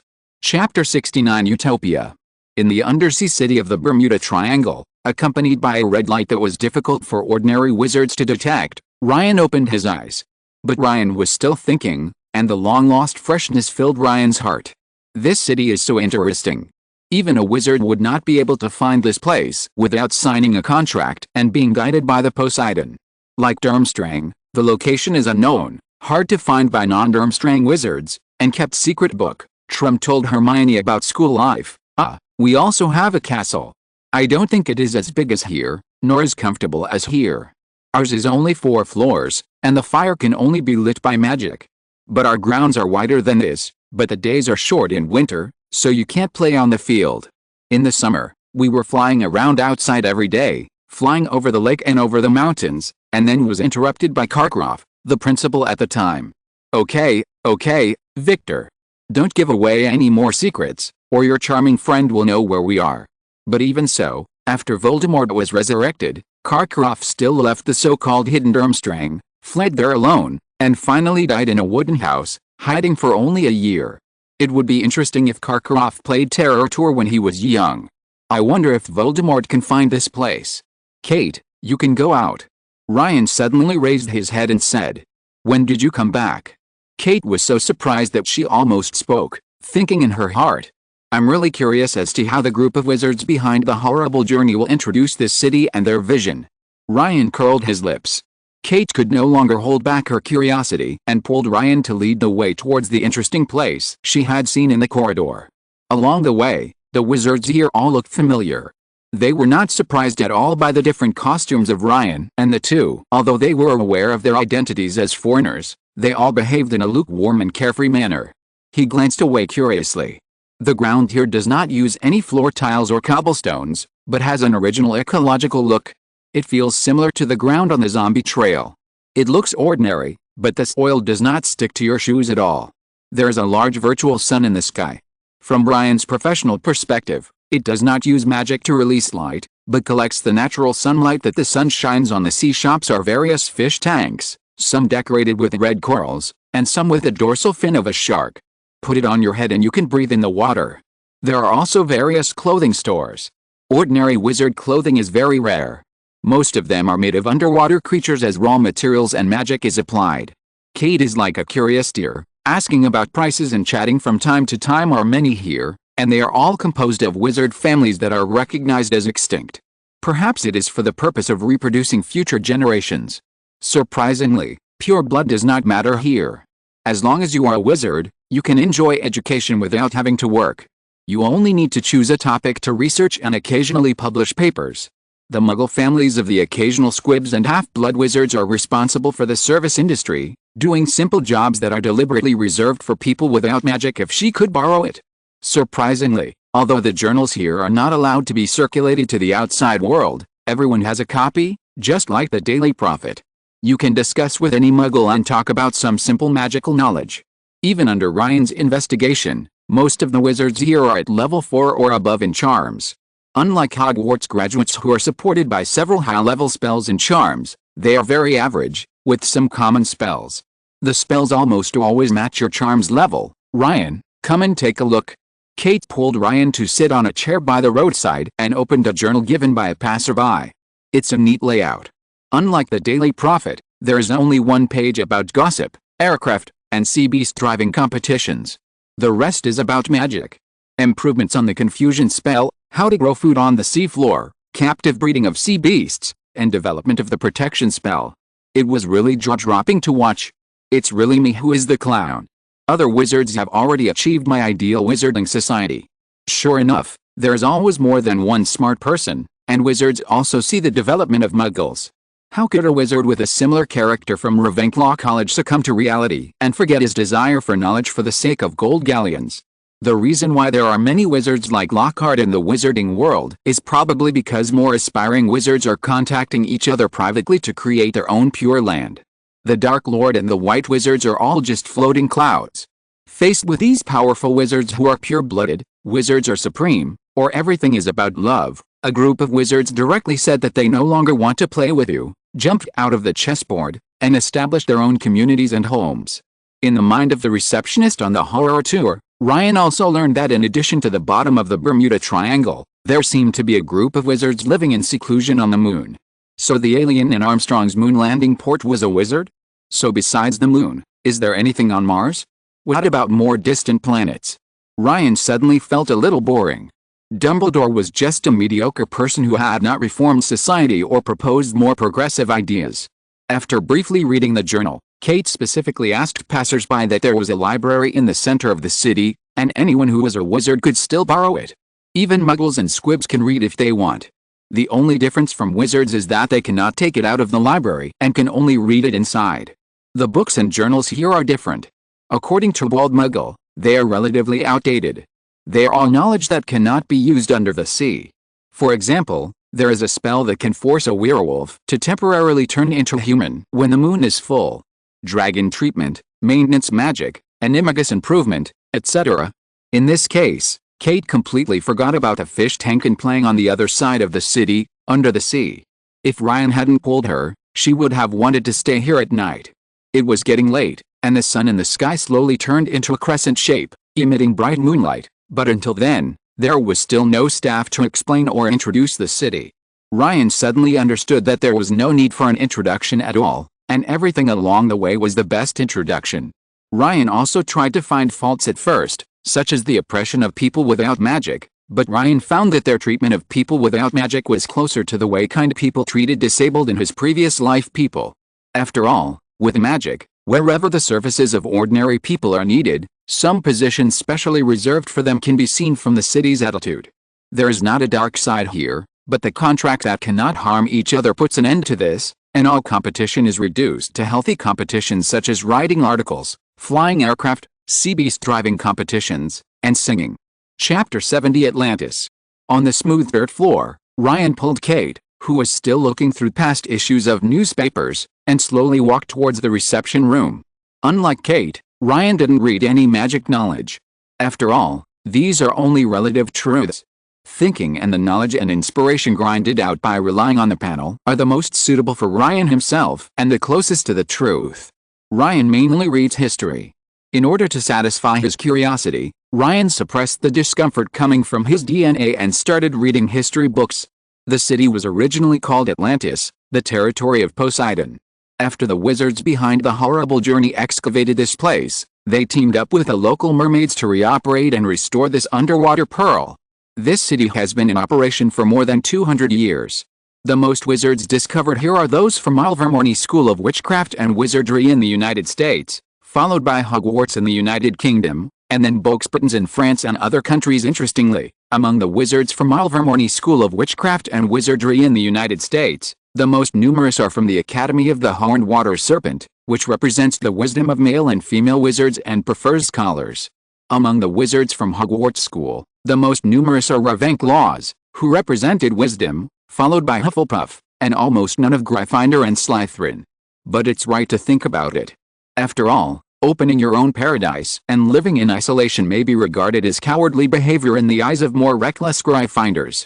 Unlike Ravenclaw, they prefer to explore what kind of existence the world is, but they will emphasize what kind of existence the world should be. And the ambitious Slytherin, not to mention. Here, they, called sages, established a contract to bind each other, reveal their magic, and make progress together. Then, Atlantis revived again. The school here inherits the style of Hogwarts and divides students into 4 houses. However, it is neither like Hogwarts, which is named after the first dean, nor Ilvermorny, which is named after the 4 houses represented by living things. They adopted the 4 virtues of wisdom, courage, honesty and enterprising spirit as the name of the college. Only young wizards who were born in this city are recruited. Even muggles and squibs can pay for lessons. Ryan, let's go to the library tomorrow. Kate turned her head and said to Ryan. Okay, but don't forget one thing. Don't try to take the books out of the library. Foreign wizards can only watch them in the library. Ryan reminded. Time flies, especially happy time. When it was time to leave, Ryan was surprised that no employee or behind-the-scenes person came to introduce him, as if this was just an ordinary trip. Although she was fascinated by the knowledge here, she didn't feel anything wrong here at all, and she didn't even feel uncomfortable because she could no longer see these books outside. So, at 6 o'clock in the evening, in a gorgeous room in Atlantis, Ryan and Kate stepped on a magic circle, and in a trance, number 59 Diagon Alley arrived. There are also wizards. The International Federation of Wizards has no such country registered at all. They even have their own school. It's incredible how I didn't feel anything was wrong before. Ryan shook his head. Kate didn't realize that what she said just now was all the result of Ryan's telepathic communication skills. The moment Kate wanted to speak, the effect of the contract began. However, Ryan, who was well prepared, had already connected to Kate's mind, so he could hear these complaints. But he could hear these complaints. It's really amazing. When Ryan and Kate communicated, this contract was ready to spread and infect Ryan. A red light flashed on Ryan's body, and the contract disappeared. However, on Kate's body, Ryan just put it to sleep to prevent it from spreading to Ryan during communication. Furthermore, having this contract is also a good thing for Kate, as long as she does not always live in Yate. The magic power of this contract will also give positive feedback to the host and promote growth. In addition, Ryan is not prepared to spread the news about this city. This secret realm should be independent from the world. In fact, when Ryan learned about this contract, he even thought about developing a spell that turned his own memory into bullets and shot them into other people's minds. After all, this contract has no owner and cannot be modified in this way. All wizards will be bound by the contract and can no longer hurt each other, and utopia will come. But as Ryan investigates and thinks in the city, Ryan discovers that the power in this contract to prevent all wizards from harming each other does not come from themselves. This power is the manifestation of the Atlantis wizards' desire for a peaceful life, and there has been no battle for hundreds of years. If they leave Atlantis, the wizards who are bound by the contract will no longer be unable to hurt each other, but they will not be able to tell the existence of Atlantis with their mouths or pens. This is also the magic power of the contract itself, which hides this secret seabed and pretends it does not exist and does not take the initiative to target it. Furthermore, even if Ryan spends his eternal time turning all parts of the earth into an Atlantean environment, peace will not truly come. The reason why the Undersea City contract was truly established is because every wizard who initially created the contract had the same beautiful vision. The little wizards born later in the city are just like house elves, except that house elves lose themselves and serve wizards, while little wizards never think of harming others. Why are there only young wizards joining the group of wizards later? It is to take advantage of the fact that the three views have not yet been finalized so that they can be affected by the contract. As long as they stay in Atlantis, the new young wizards who join will sooner or later become the same as the other residents. And if we really want to achieve the effect of Atlantis, that is, all wizards cannot harm each other, then we will probably have to hypnotize or kill all wizards who are inconsistent with the vision. This city can only become a small secret realm, and the model cannot be promoted. Kate, haven't you noticed? You can't reveal everything about Atlantis with words or paper and pen now. Ryan replied in Kate's mind, this is a contract, which is to enjoy the hard-to-find things at a low cost. An imaginary tour in exchange for keeping a secret. Okay, I won't say anything anymore. Kate said with a drooped face, speechless. At this time, Kate noticed that she had returned to England, Diagon Alley, inside the horror travel agency.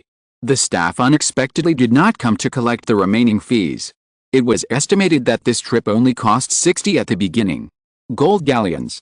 And it was very considerate to leave a back door that can only be opened from the inside, so there is no need to go out from the front receptionist.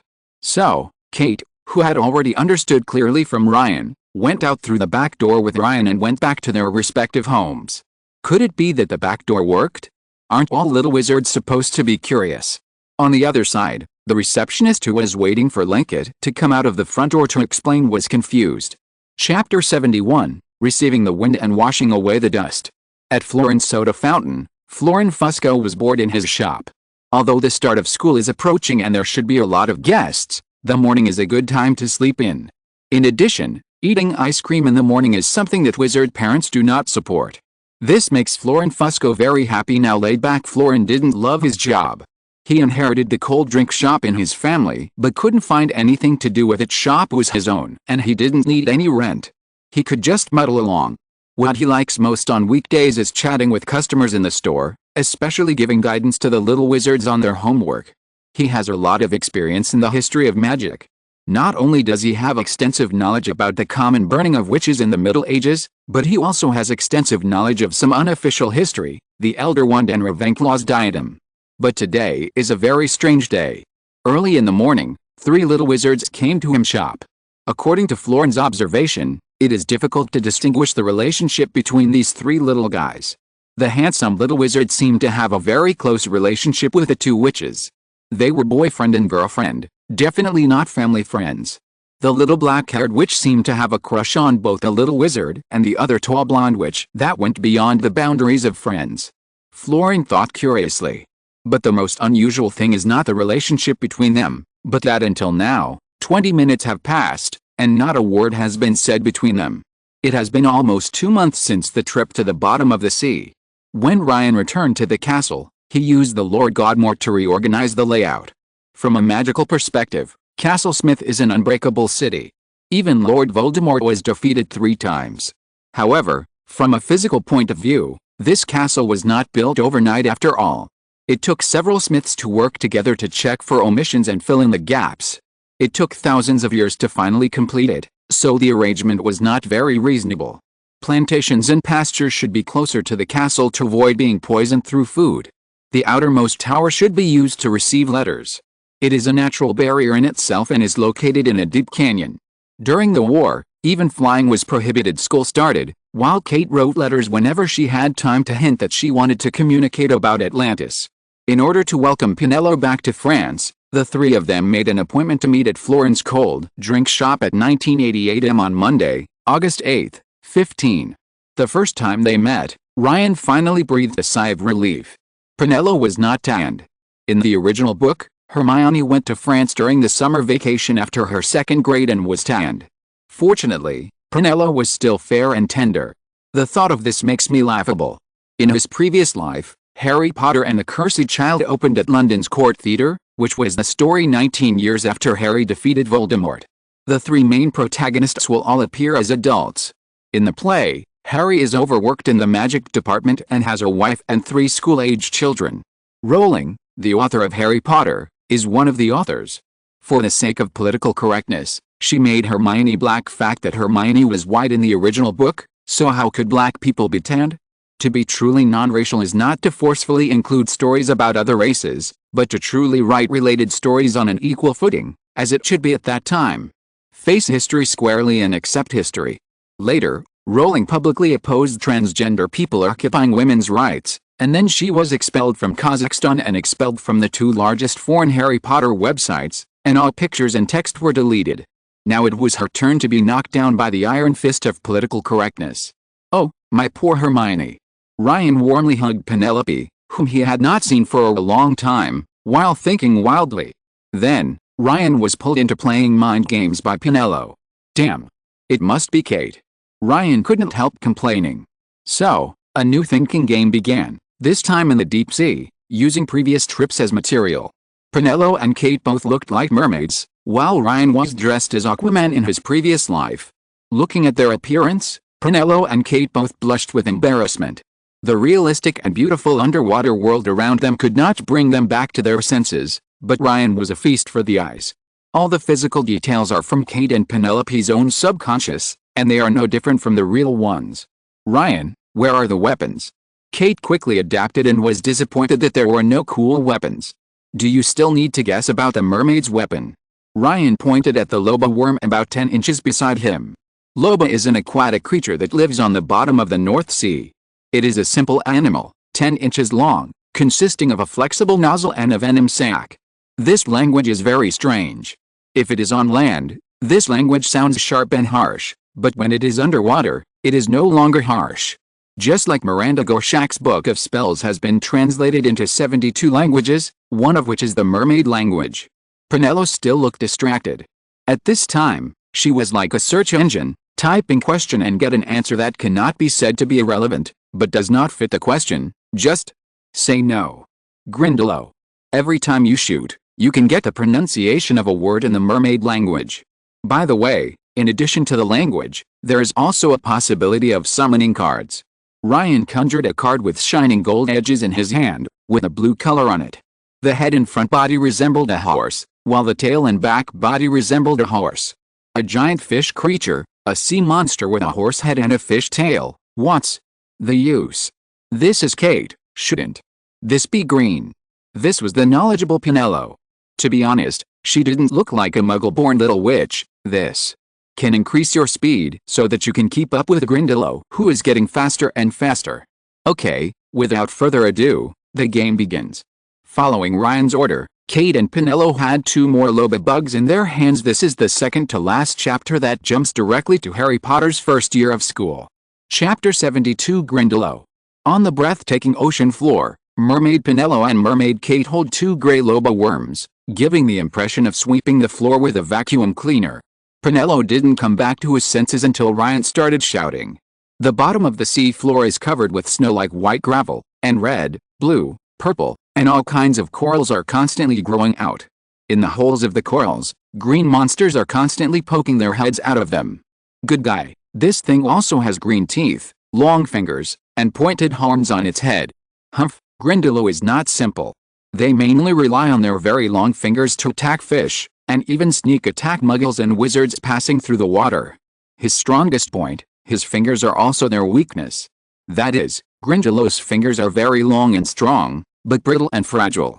The best way to get rid of them is to make them unable to catch themselves and release their strength. That is, the extraction spell can deal with them very well. Kate said proudly, her black hair sticking tightly to her in the seawater. Despite their fair skin, they have also become much longer, covering their private parts. No, the extraction spell will only turn into a hot water column at the bottom of the water. It is useful, but not very useful. And our task is to shoot as many Grindylows as possible with Lobabugs. Prunello said cautiously, it's amazing to say that although you can feel the warm water at the bottom of the sea, talking, breathing and feeling like you are on land. But the only shameful thing is this outfit. If his hair hadn't grown much longer and covered things that shouldn't be exposed, otherwise, Ryan, the brat, would never be done with him. Prunello gave Ryan a hard look, and Kate chatted over tactics. Hey, aren't you curious? Why is it a shooting game, and in the form of scoring, is the pronunciation of the dropped mermaid language words a reward? This is obviously a confrontation game. Ryan reminded from the side. Said, and then said that there was also a mysterious gift, intending to interrupt Prunello's plan. Prunello, on the other hand, was unwavering. During the short movement just now, she discovered that the speed and movement pattern on the seabed were different from those on land. She seemed to have really grown a fish tail. As long as she thought about the direction she wanted to go, the tail will slide accordingly. Lobaworm would be the secret to dealing with Grindylow. The next step would be to test the effect of the venom and then change her strategy according to her.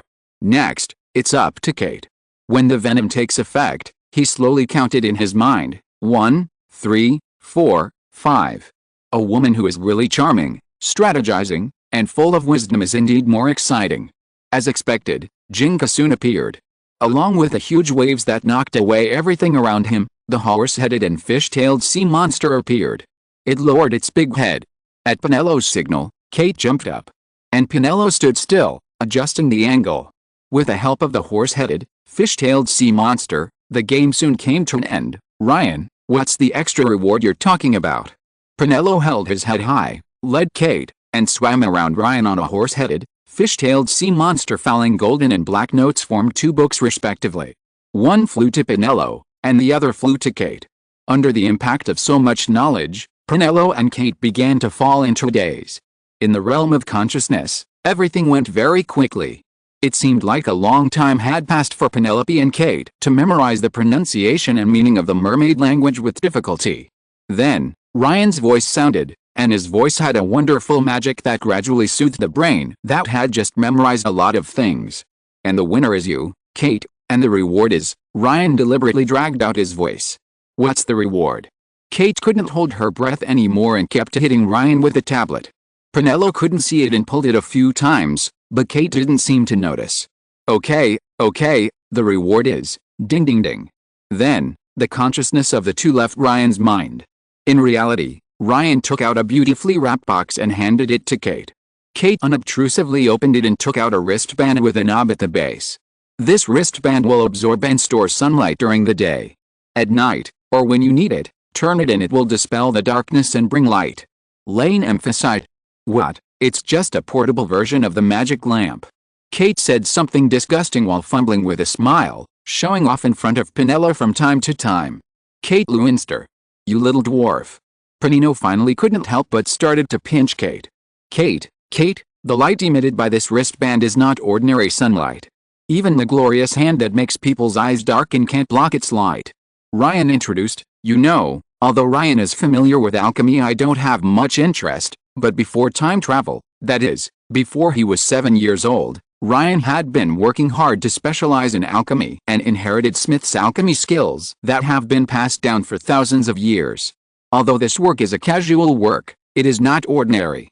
Next, after the fight was over, Ryan ordered another 3-point nut ice cream and started chatting about his trip to France with Prunello as the caller.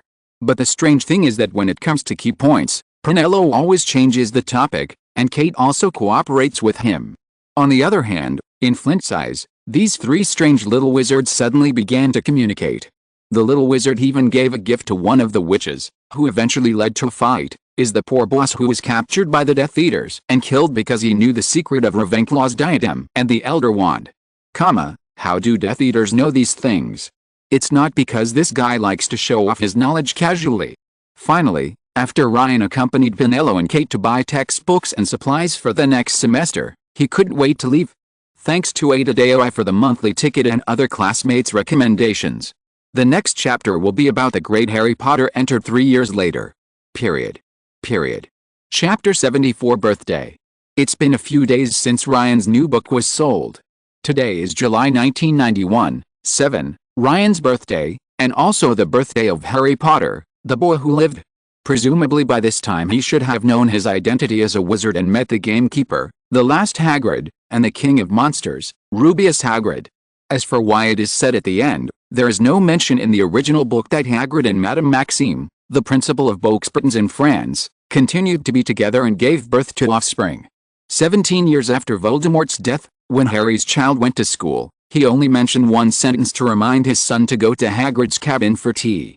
Presumably Hagrid was still at Hogwarts at that time, and was even teaching magical biology. It is already noon, and Ryan's birthday is celebrated in Smith Castle.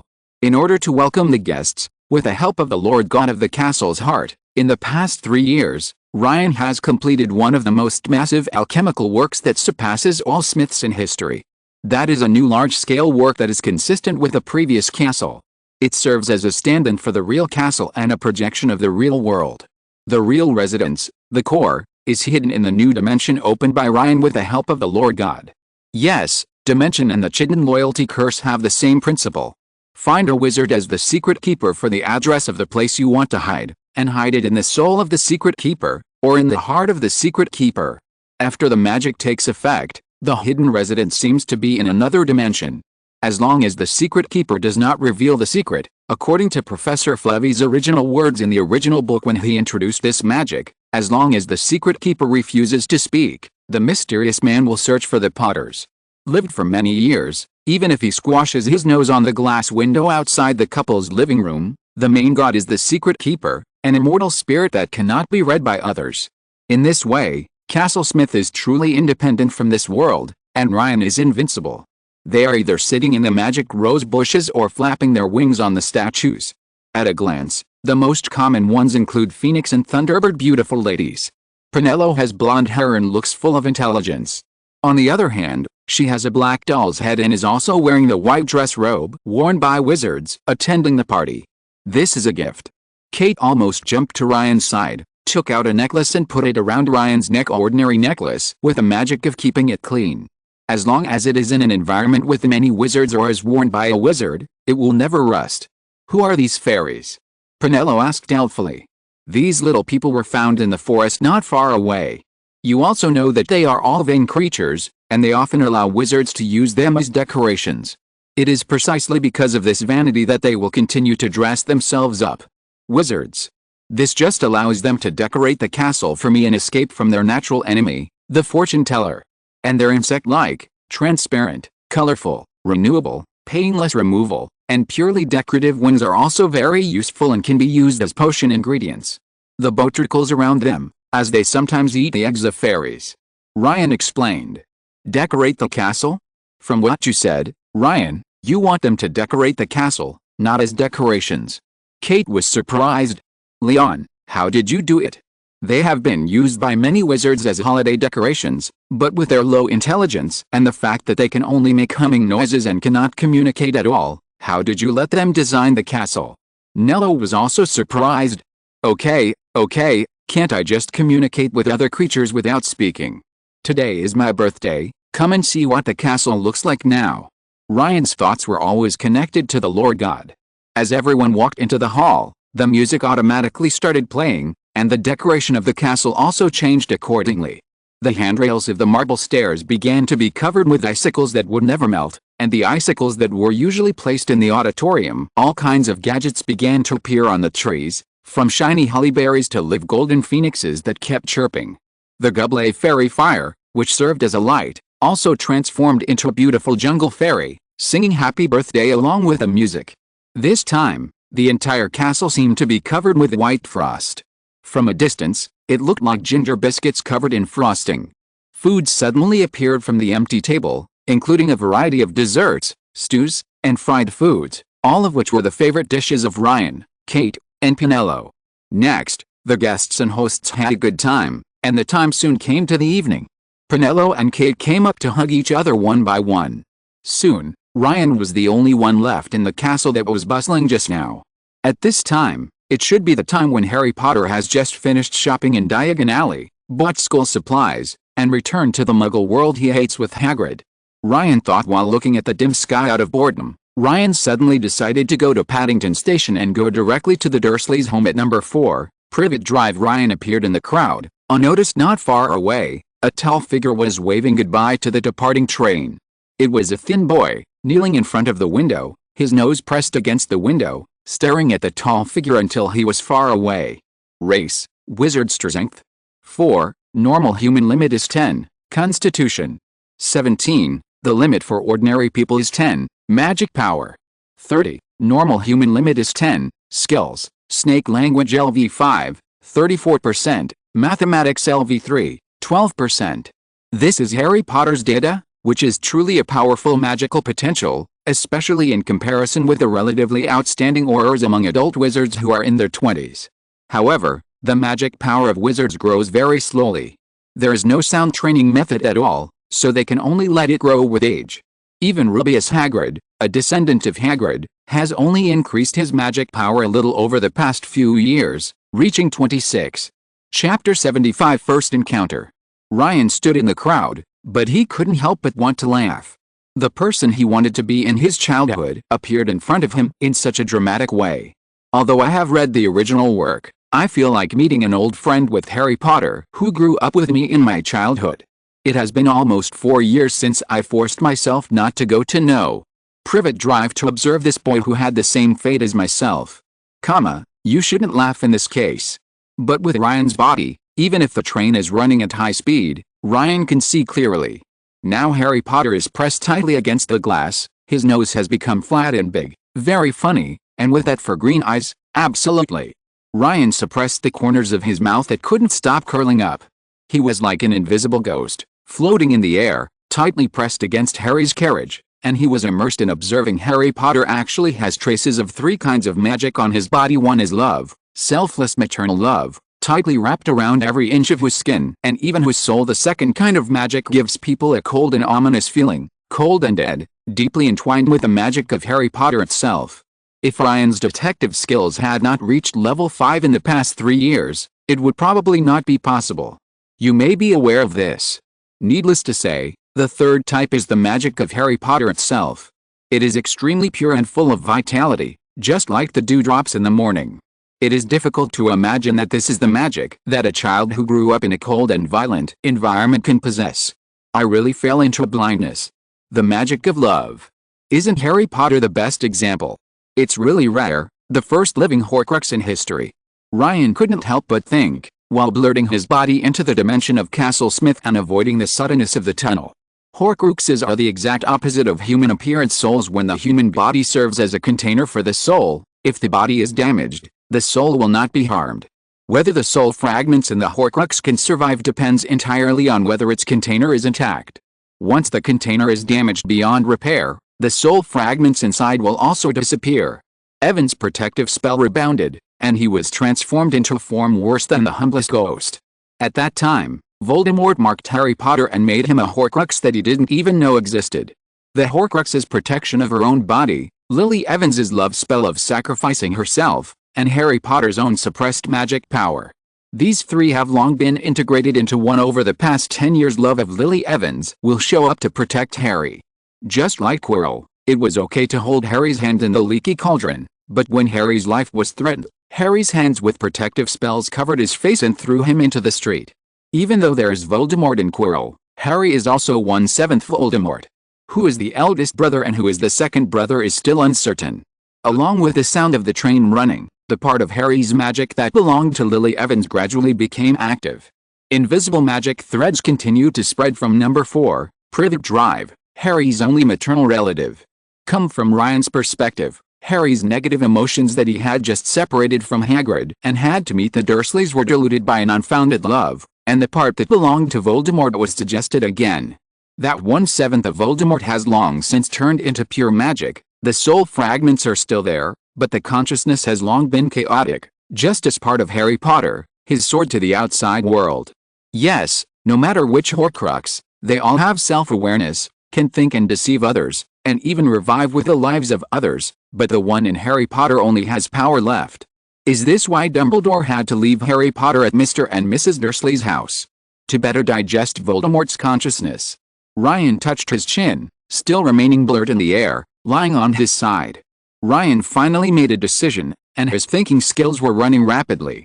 From the real Smith Castle, a candlelight that no one could observe emerged from the air and attached to Harry's scar. Harry, you already have 2 magic powers in your body. I'm here to join in the fun," Ryan said with an evil smile. However, Harry Potter obviously looks different from Daniel in the movie version of Harry. The real Harry's more delicate, his facial features are more refined, and his hairstyle is the ancestral chicken coop of the Potter family, neither long nor short. "I'm really envious," Ryan exclaimed. Although the Potter family's chicken coop hair looks messy at first glance, it is still very handsome overall. In fact, every Potter does not need to cut his hair and will always maintain its inherent length. Harry's Aunt Petunia once wanted to destroy this bad haircut like the annoying James, because every time Harry got a haircut, he always came back as if he hadn't had one at all. Once Petunia couldn't hold it any longer, so she took a pair of scissors from the kitchen and cut off almost all of Harry's hair, leaving only a lock of hair in the front to cover his terrible scar. But when he got up early the next morning, Harry's hair was back to the way it was before Petunia cut it. This kind of hair and hairstyle that you don't have to manage yourself is really good news for lazy people. Ryan's hair does not have such magic power neat hair brought by relying on the control of his body by his body modification skills to control the development of his hair. Thinking of this, he happened to have followed Harry to number 4 Privet Drive. In order to divert Dumbledore's possible attention, Ryan specially transformed another magic power, which came from a dark wizard whom Ryan met while wandering Knockturn Alley. The magic power disappeared immediately. The next day, the sun shone into Smith Castle's study. Ryan took the latest Daily Prophet and flipped through it while having breakfast. Sure enough, apart from the unexpected picture and text of Ron taking a photo with a gold card, a piece of news caught Ryan's attention. The Ministry of Magic raided Knockturn Alley and many dark wizards were arrested.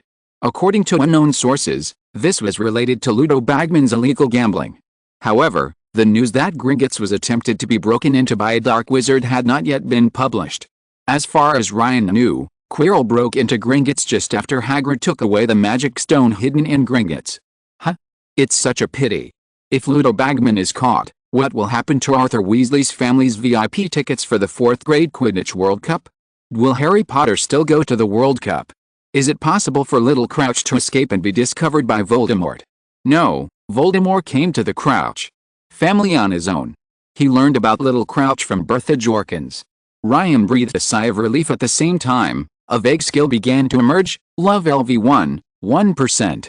End of this chapter. Thank you very much for reaching the end. Don't forget to like. Looking for more exclusive content and immediate access? Subscribe to our Patreon. Remember, every like, subscription, or donation encourages us to continue. Thanks to everyone. See you in the next video.